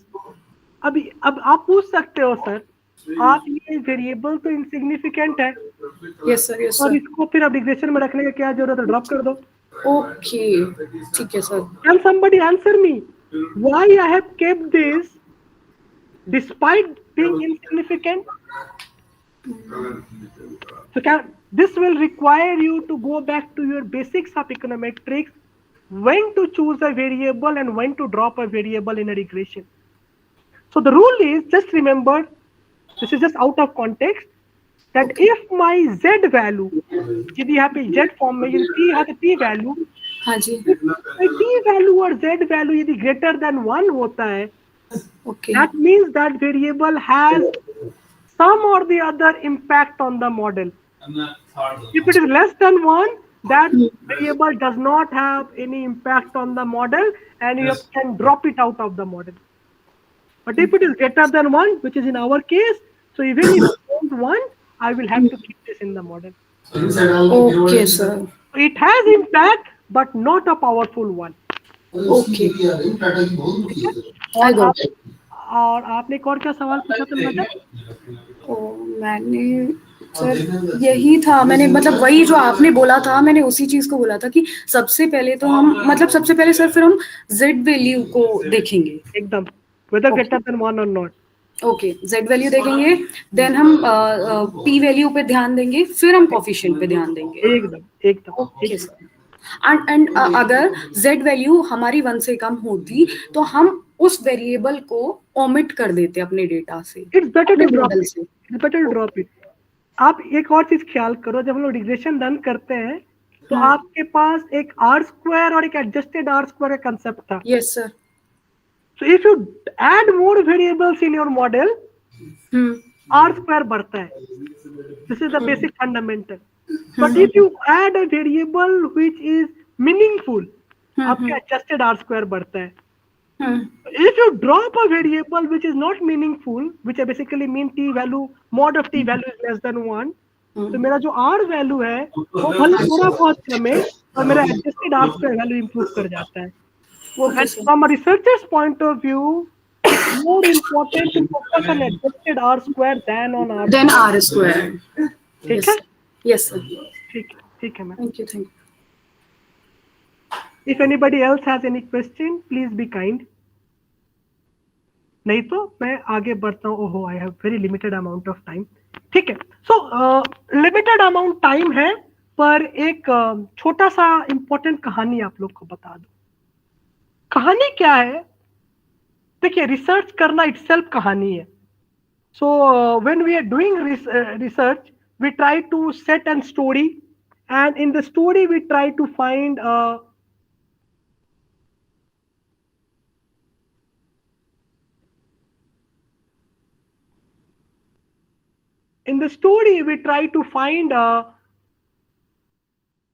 hypothesis, और उस hypothesis को हम justify करने चल देते हैं कि भैया चलो, मेरे को लग रहा है ये होगा, हम लोग टेस्ट करेंगे डेटा लेके, और उसके लिए we try to find a good model, because model specification is a very important thing. If I cannot specify a good model, my results may be spurious. और ऐसे बहुत सारे रिसर्च पेपर्स आप देखिएगा जहाँ पे just methodology के भूल के चलते the entire results become meaningless, and we as a researcher cannot afford that. And with this comes a development of sensor regression and truncated regression. Sensor regression क्या है, truncated regression क्या है, मैं आपको थोड़ा एक concept बताता हूँ। उसके बाद I will try to explain the nitty-gritties behind this. Trust me, TOBIT model is theoretically bit difficult compared to that of LOGIT and PROBIT. LOGIT and PROBIT are a very sweet model to me. TOBIT कभी-कभी लगता है बच्चों को थोड़ा लेने में time लगता है। देखो कहानी क्या है। So let's understand the story behind this.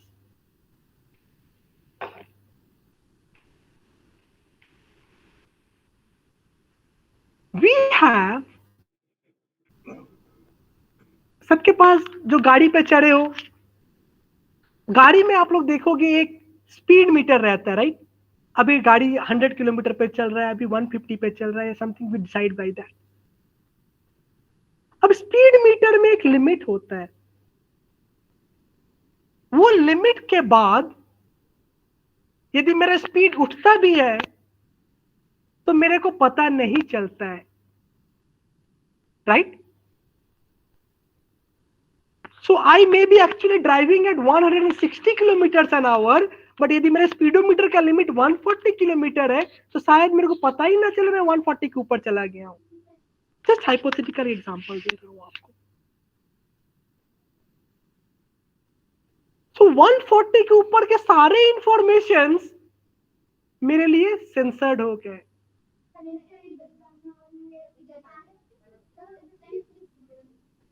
एक और एग्जांपल लेता हूं। सपोज हम लोग एक ब्लड टेस्ट कर रहे हैं। ब्लड टेस्ट में मेरे पास जो मशीन है, मिनिमम एक्स अमाउंट तक यदि वो पर्टिकुलर कंपाउंड अवेलेबल ना हो तो वो रीड नहीं करता है। Suppose if I am testing presence of mercury और lead in the water or presence of E. coli bacteria in water, and suppose the requirement is 5 micrometer a milligram, micromilligram means say 1 liter of water यदि ना lead present हो तो मेरा machine समझ नहीं पाता है कि lead है कि नहीं, तो बोल देता है lead नहीं है। So 4.95 भी यदि होगा तो मेरा रिजल्ट है नो lead। जैसे 5 हो जाएगा मशीन बोलेगा लेड प्रेजेंट है या बैक्टीरिया प्रेजेंट है। This kind of data is called a censored regression. Most of you are teachers probably और students, all of you have given exam. अब एग्जाम यदि देते हो तो एग्जाम में 2 लिमिट है, या तो आप 100 मिल सकता है best to the best, and worst to the worst आपको 0 मिल सकता है। 100 से ज्यादा नहीं मिलेगा, 0 से कम नहीं मिलेगा, मतलब 2 लिमिट हो गया। हो सकता है एक बच्चा 2 जन एग्जाम दे रहे हैं, दोनों में इंटेंस कंपटीशन है, मैं 2 चैप्टर ज्यादा पढ़ के आया हूं, मेरे बगल वाला एक चैप्टर छोड़ दिया, एक चैप्टर आधा पढ़ के आया है, तो मेरे से कम जानता है, पर दोनों का कॉमन क्वेश्चंस मिल गया, जो पढ़ के दोनों 100 में 100 मिल गया। टीचर बोले वाह both are very good students. पर मेरे बगल वाले जो मेरे से कम पढ़ा है ये मेरा डेटा कैप्चर नहीं कर पाया। We all use marks as an indicator of quality of a student, right? But what we are observing is there is a censoring at an upper value। पहला वाला जो एग्जांपल था स्पीडोमीटर का, वहां पे अपर सेंसरिंग था, मैं 140 के आगे जान नहीं पा रहा था। सेकेंड वाला केस है लोअर सेंसरिंग, 5 माइक्रो मिलीग्राम के नीचे मेरे को पता ही नहीं चल रहा था कि लेड प्रेजेंट है। And third is called double censoring, 100 के ऊपर भी क्वालिटी पता नहीं चल रहा है, 0 के नीचे भी क्वालिटी पता नहीं चल रहा है। मैं 4 घंटा पढ़ के एग्जाम देने गया, मेरे बगल वाला 2 घंटा पढ़ के एग्जाम देने गया, हमको दोनों को 0 मिला है, दोनों फेल होकर रो रहे हैं। पर उसने जो मेरे से 2 घंटा कम पढ़ाई की है वो मेरा डेटा पकड़ नहीं पा रहा है। So this kind of models is called censored regression model.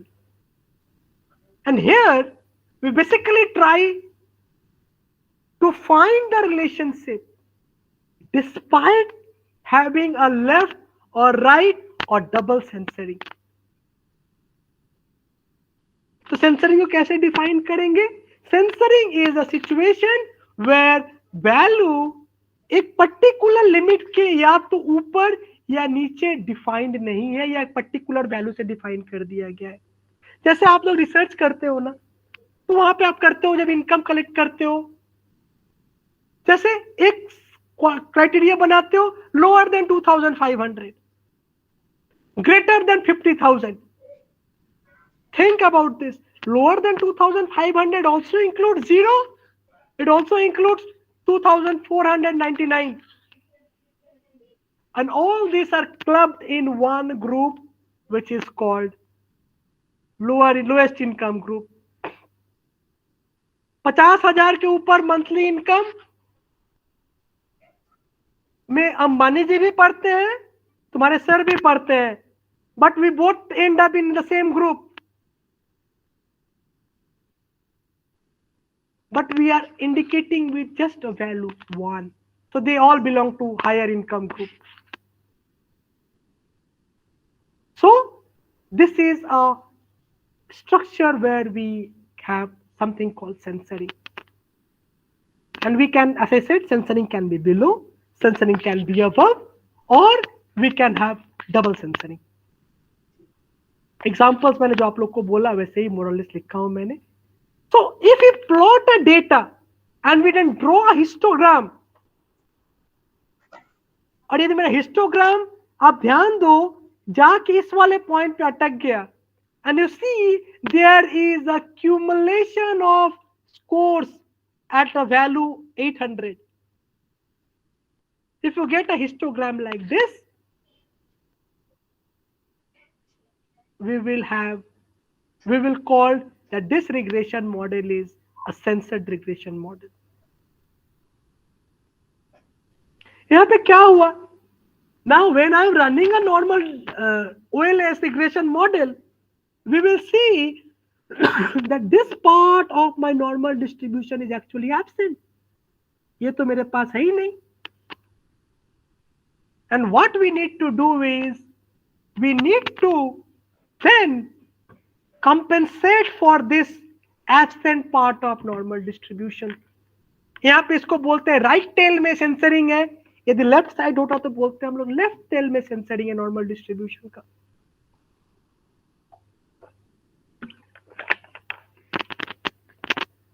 अच्छा सर, तब ट्रंकेटेड रिग्रेशन किसको बोलते हैं सर?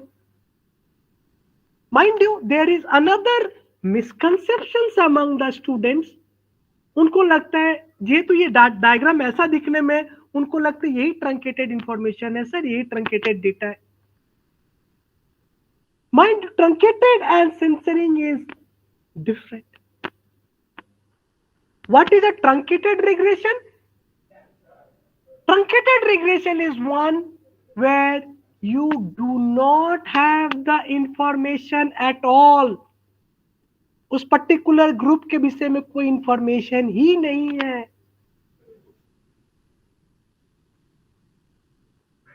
सपोज आप रिसर्च करने गए and you are taking informations about people's expenditure on health, and while doing your survey you did not take any information about people below 60. आपने बोला मेरे को बुढ़ों को जानना है, जो एजेड है उनका जानना है, and I do not take any information of people below 60 years of age. Then this is a case where we will be having a truncated regression.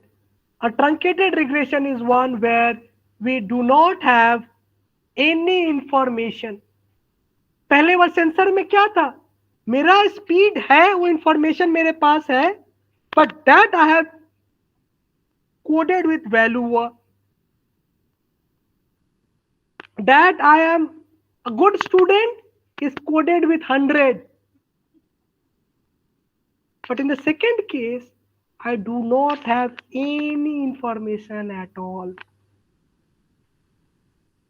But when I am trying to run a normal distribution as age as a parameter, तो मेरा normal curve कहाँ से शुरू होगा? 60 से शुरू होगा. 60 से सपोज 90 जा रहा है, बीच का 0 to 60 वाला पार्ट कर्व का है ही नहीं. मेरे पास कोई इंफॉर्मेशन ही नहीं है. That kind of regression is called truncated regression. एक एग्जांपल दिखाता हूं आपको. And this is my personal area of research which I do. Women employment. ठीक है. So there, if you go by a very interesting work, and I'm suggesting all of you can read this particular good work in the domain of Ashwini Deshpande and all, and they are finding that there is an U-shaped relationship of women employment with that of education. That means as education goes up, initially women are getting out of labor force, and at a particular level of higher education, again they are coming back to the labor force. अब तो labour force में उनका information मेरे पास है, and I do all kind of research and I give all kind of ज्ञान. What about the ones who are not in labour force? What about a woman who is educated, has a master's degree, but is not in a labor force? Not because anybody has forced her, she just wants to be a mother of her child. Does this mean an forceful kind of gender biasness in the market or model? No. It's her own choice. But those we will not be able to capture with the normal data. For that, we will definitely not be able to do with TOBIT also. We need Heckman model, and then we need selection bias and all those kind of things. But this is something you can think about when we are talking about limited dependent and how to think about data. Probably that can be a topic of next lecture, which we can do together in future. So a limited dependent variable model, as I told you, that there is a limit or a boundary, and after I hit the boundary, I do not have information, right? I already gave you some examples. Okay, and again I explained you what is censoring and as well as truncations, right? So censoring is I have a coded value, but I do not have information above it. In truncation, we do not have any information for people who are not present. I only have information for people who are present. So we have a missing observation in this case. Truncation में loss of information होता है, information नहीं है मेरे पास. पर censoring में information है पर coded form में है. So we will talk about censoring because we are going to talk about TOBIT. So in case of censoring, let's take an example कि below censoring है, lower level पे. अपना वो lead वाला example याद कीजिए. So what we have values for informations above the lower limit, पर lower limit के नीचे वाला जो value है, we have one particular value given by L, lower limit. It can be 0, it can be absent. ठीक है. Censoring from above का example ले सकते हो आप, जो मैंने बोला income वाला example. ठीक है, उसको हम लोग कैसे दिखाएंगे कि we have all the informations of people who is lower than you, upper limit, but those who are above you, we have only fixed value given by you. This is called the upper limit. ठीक है. Anamika ma'am, how much time do I have?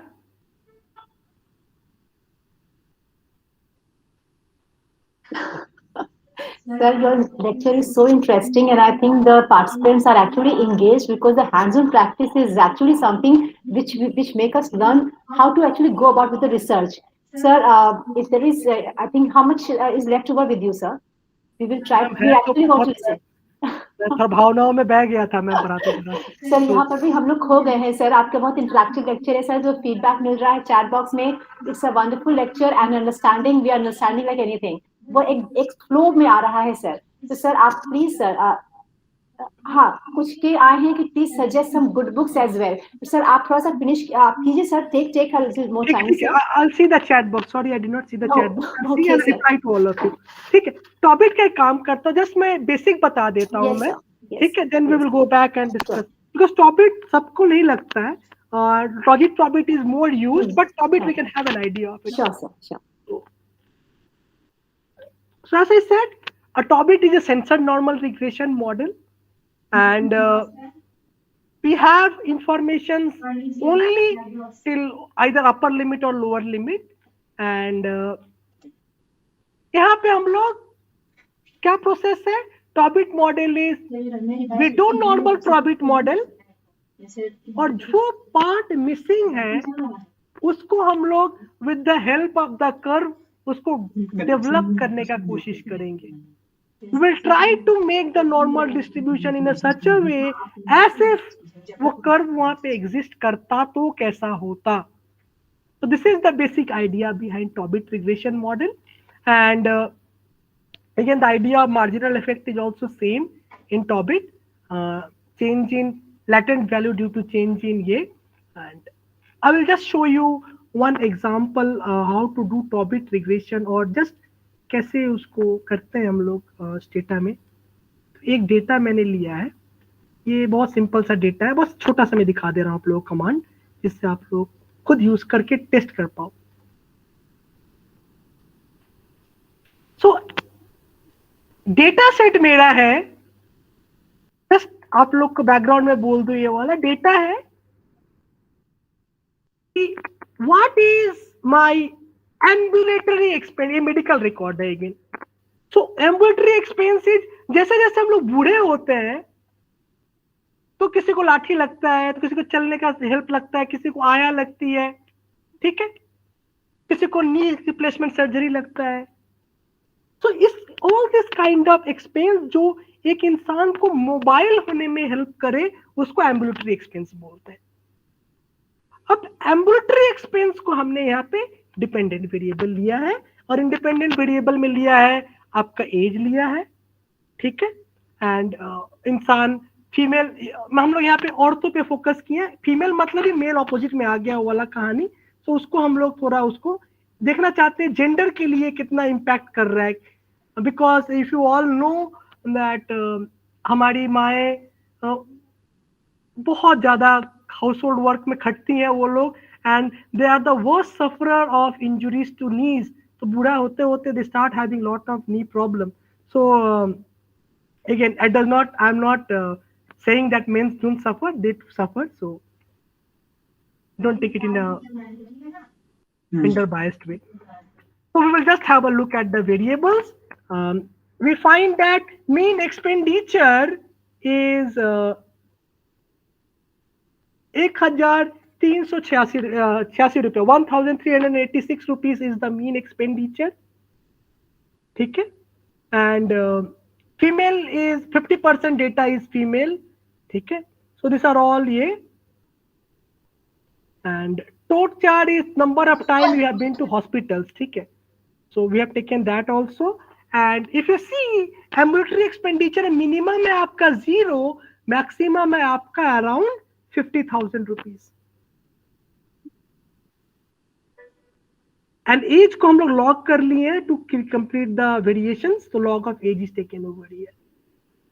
और since बूढ़े लोगों को ही लगता है ये वाला, इसीलिए हम लोग बूढ़े लोगों को पकड़े हैं, as above 40 and all. Just आपको एक बार ये कर दे रहा हूं मैं. तो यदि मैं इस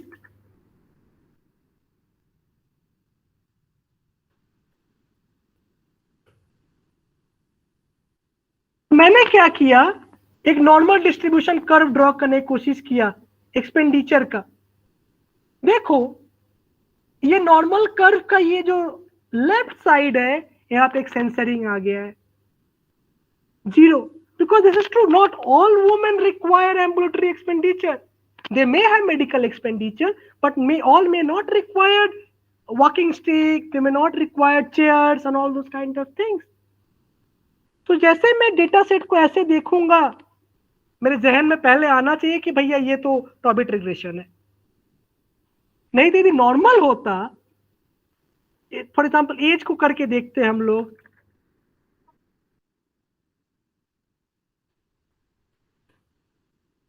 देखिए यदि नॉर्मल डिस्ट्रीब्यूशन होता तो मेरा कर्व ऐसा आता, सुंदर सा एक बेल शेप कर्व आता। तो मेरा एज वेरिएबल जो है वो आपका नॉर्मल डिस्ट्रीब्यूटेड है। जैसे वो आ गया मेरे दिमाग में आ गया कि यहाँ पे एक लोअर सेंसरिंग है 0 पे, तो इसके लिए मेरे को टॉबिट रिग्रेशन रन करना पड़ेगा। टॉबिट कैसे रन करेंगे?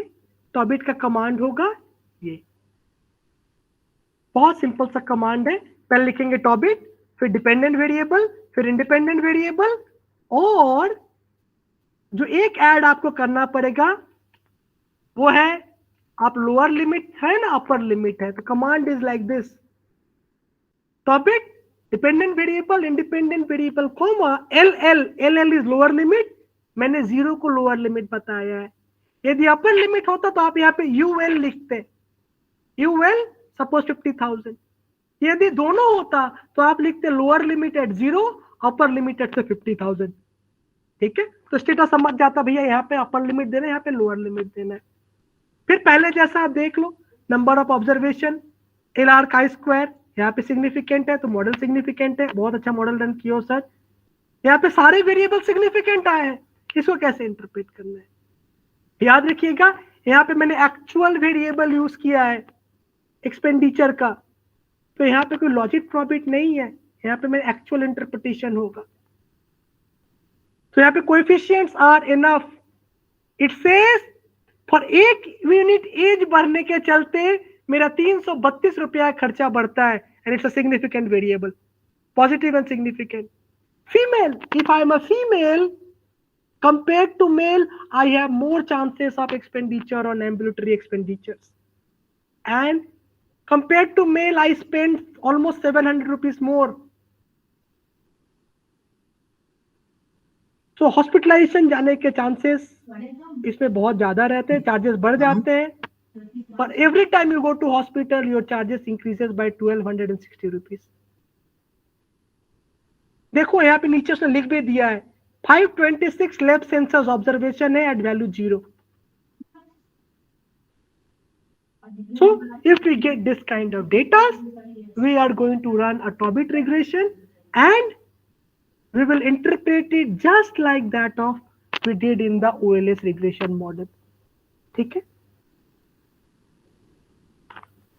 इसके साथ अभी के लिए जैसे मैंने आपको कमांड बताया था, आप एक बार देख सकते हो, टू लिमिट के लिए भी यहाँ पे कमांड है, Tobit dependent independent lower limit upper limit और सो ऑन। तो यहाँ पे कोई डाउट हो, क्वेश्चन हो तो एक बार पूछ सकते हो आप। सर डाउट नहीं है, बट एक चीज है, as I also personally use Stata for my research work, as Stata is all about using appropriate command. If possible, can you provide us a list of some basic commands using Stata, if possible? Okay, I will send one to ma'am. Okay, sir. And ma'am can then distribute it among the scholars and participants. Okay, sir.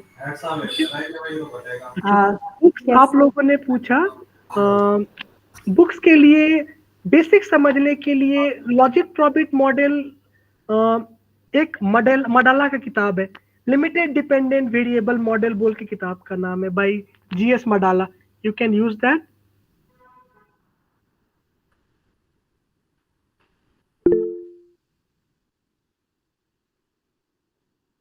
Jyoti ji please ask your question. Sir वैसे तो question नहीं है sir, I just wanted to ask you something. I want to revise econometrics, होता है ना, बहुत दिन हो गया इकोनोमेट्रिक्स मैंने उस तरह से रिविजन नहीं किया है। एक्चुअली 12 इयर्स हो गए हैं, I am teaching in college, तो कॉलेज में इकोनोमेट्रिक्स होता नहीं है और स्पेशलाइजेशन इकोनोमेट्रिक्स है, तो इकोनोमेट्रिक्स में रिवाइज करना चाहती हूँ। तो इसके लिए आपने आज जिस तरह से समझाया, आपका समझाने का तरीका बहुत अच्छा लगा। So I just wanted to ask you, can I meet you personally and then go for a revision? Ma'am meet you personally, मैं तो बंगाल में हूँ मैम। मैं भी सर, मैं भी वेस्ट बंगाल की हूँ, बालूरघाट से हूँ। अच्छा ज्योति मैम है क्या आप? जी, मैं डॉक्टर ज्योति कुमारी शर्मा हूँ। मैम हम लोग साथ में ही थे CSC वाले इंटरव्यू में। अच्छा, साथ में थे? हाँ मैम, कभी मौका मिले तो I will be very happy to help you, not a problem to me. Okay sir, तो बता दीजिएगा, आपका एड्रेस दे दीजिएगा। जी मैम, श्योर श्योर। थैंक किताबों यू। में है आपके लिए गुजराती है, उल्ड्रिच से किताब अच्छा। आप फॉलो कर सकते हो, और सिर्फ लिमिटेड डिपेंडेंट वेरिएबल मॉडल के लिए आपके लिए जीएस मडाला का किताब है।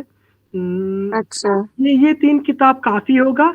यदि आप स्टेटा के लिए साथ यदि सीखना चाहते हो econometrics, there is a very good book, it will be very costly, तो मैं बोलूंगा अपने कॉलेज लाइब्रेरियन को पीछे पढ़ के उसको खरीदवाओ, and it's very good by Cameron and Trivedi is अच्छा। called microeconometrics using Stata.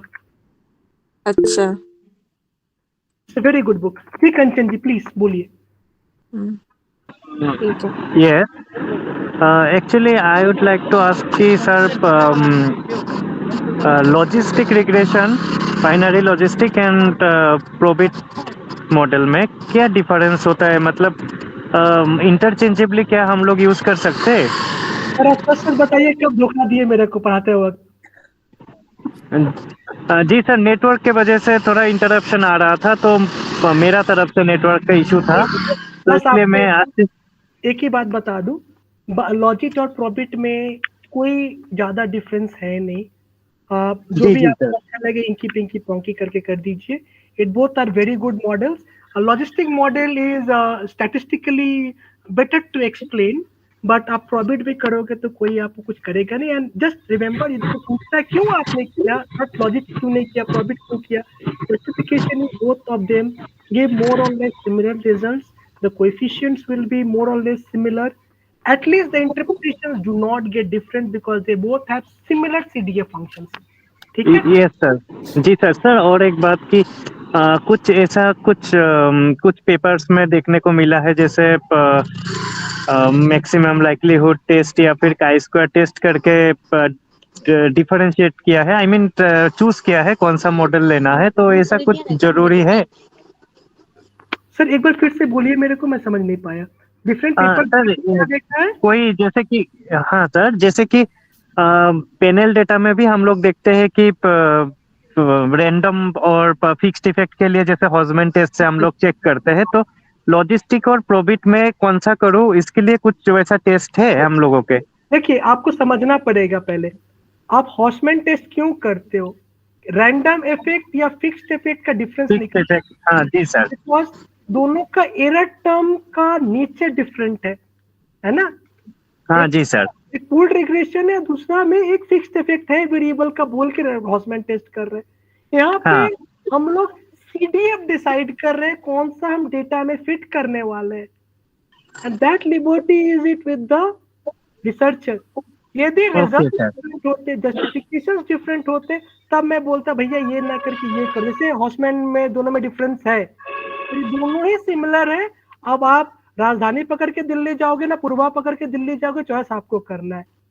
जी जी सर। जाना दिल्ली है आपको। Any more questions? Sir, thank you sir. Ma'am मेरे 2 क्वेश्चन और बचे हैं please. yes, Manisha. Sir I am currently working on time series data, और जो भी रिसर्च में आगे डेटा का नेचर है मेरे का, वो टाइम सीरीज ही रहने वाला है। तो मुझे पहले ये पूछना है, मैंने टाइम सीरीज डेटा से ही मल्टीपल रिग्रेशन एनालिसिस की थी by framing 3 models and a dependent variable and more than 2 independent variable were there. Sir उसमें मुझे किसी ने क्वेरी ये दी थी, रिव्यूअर ने, कि instead of OLS method you have to apply the MLM method.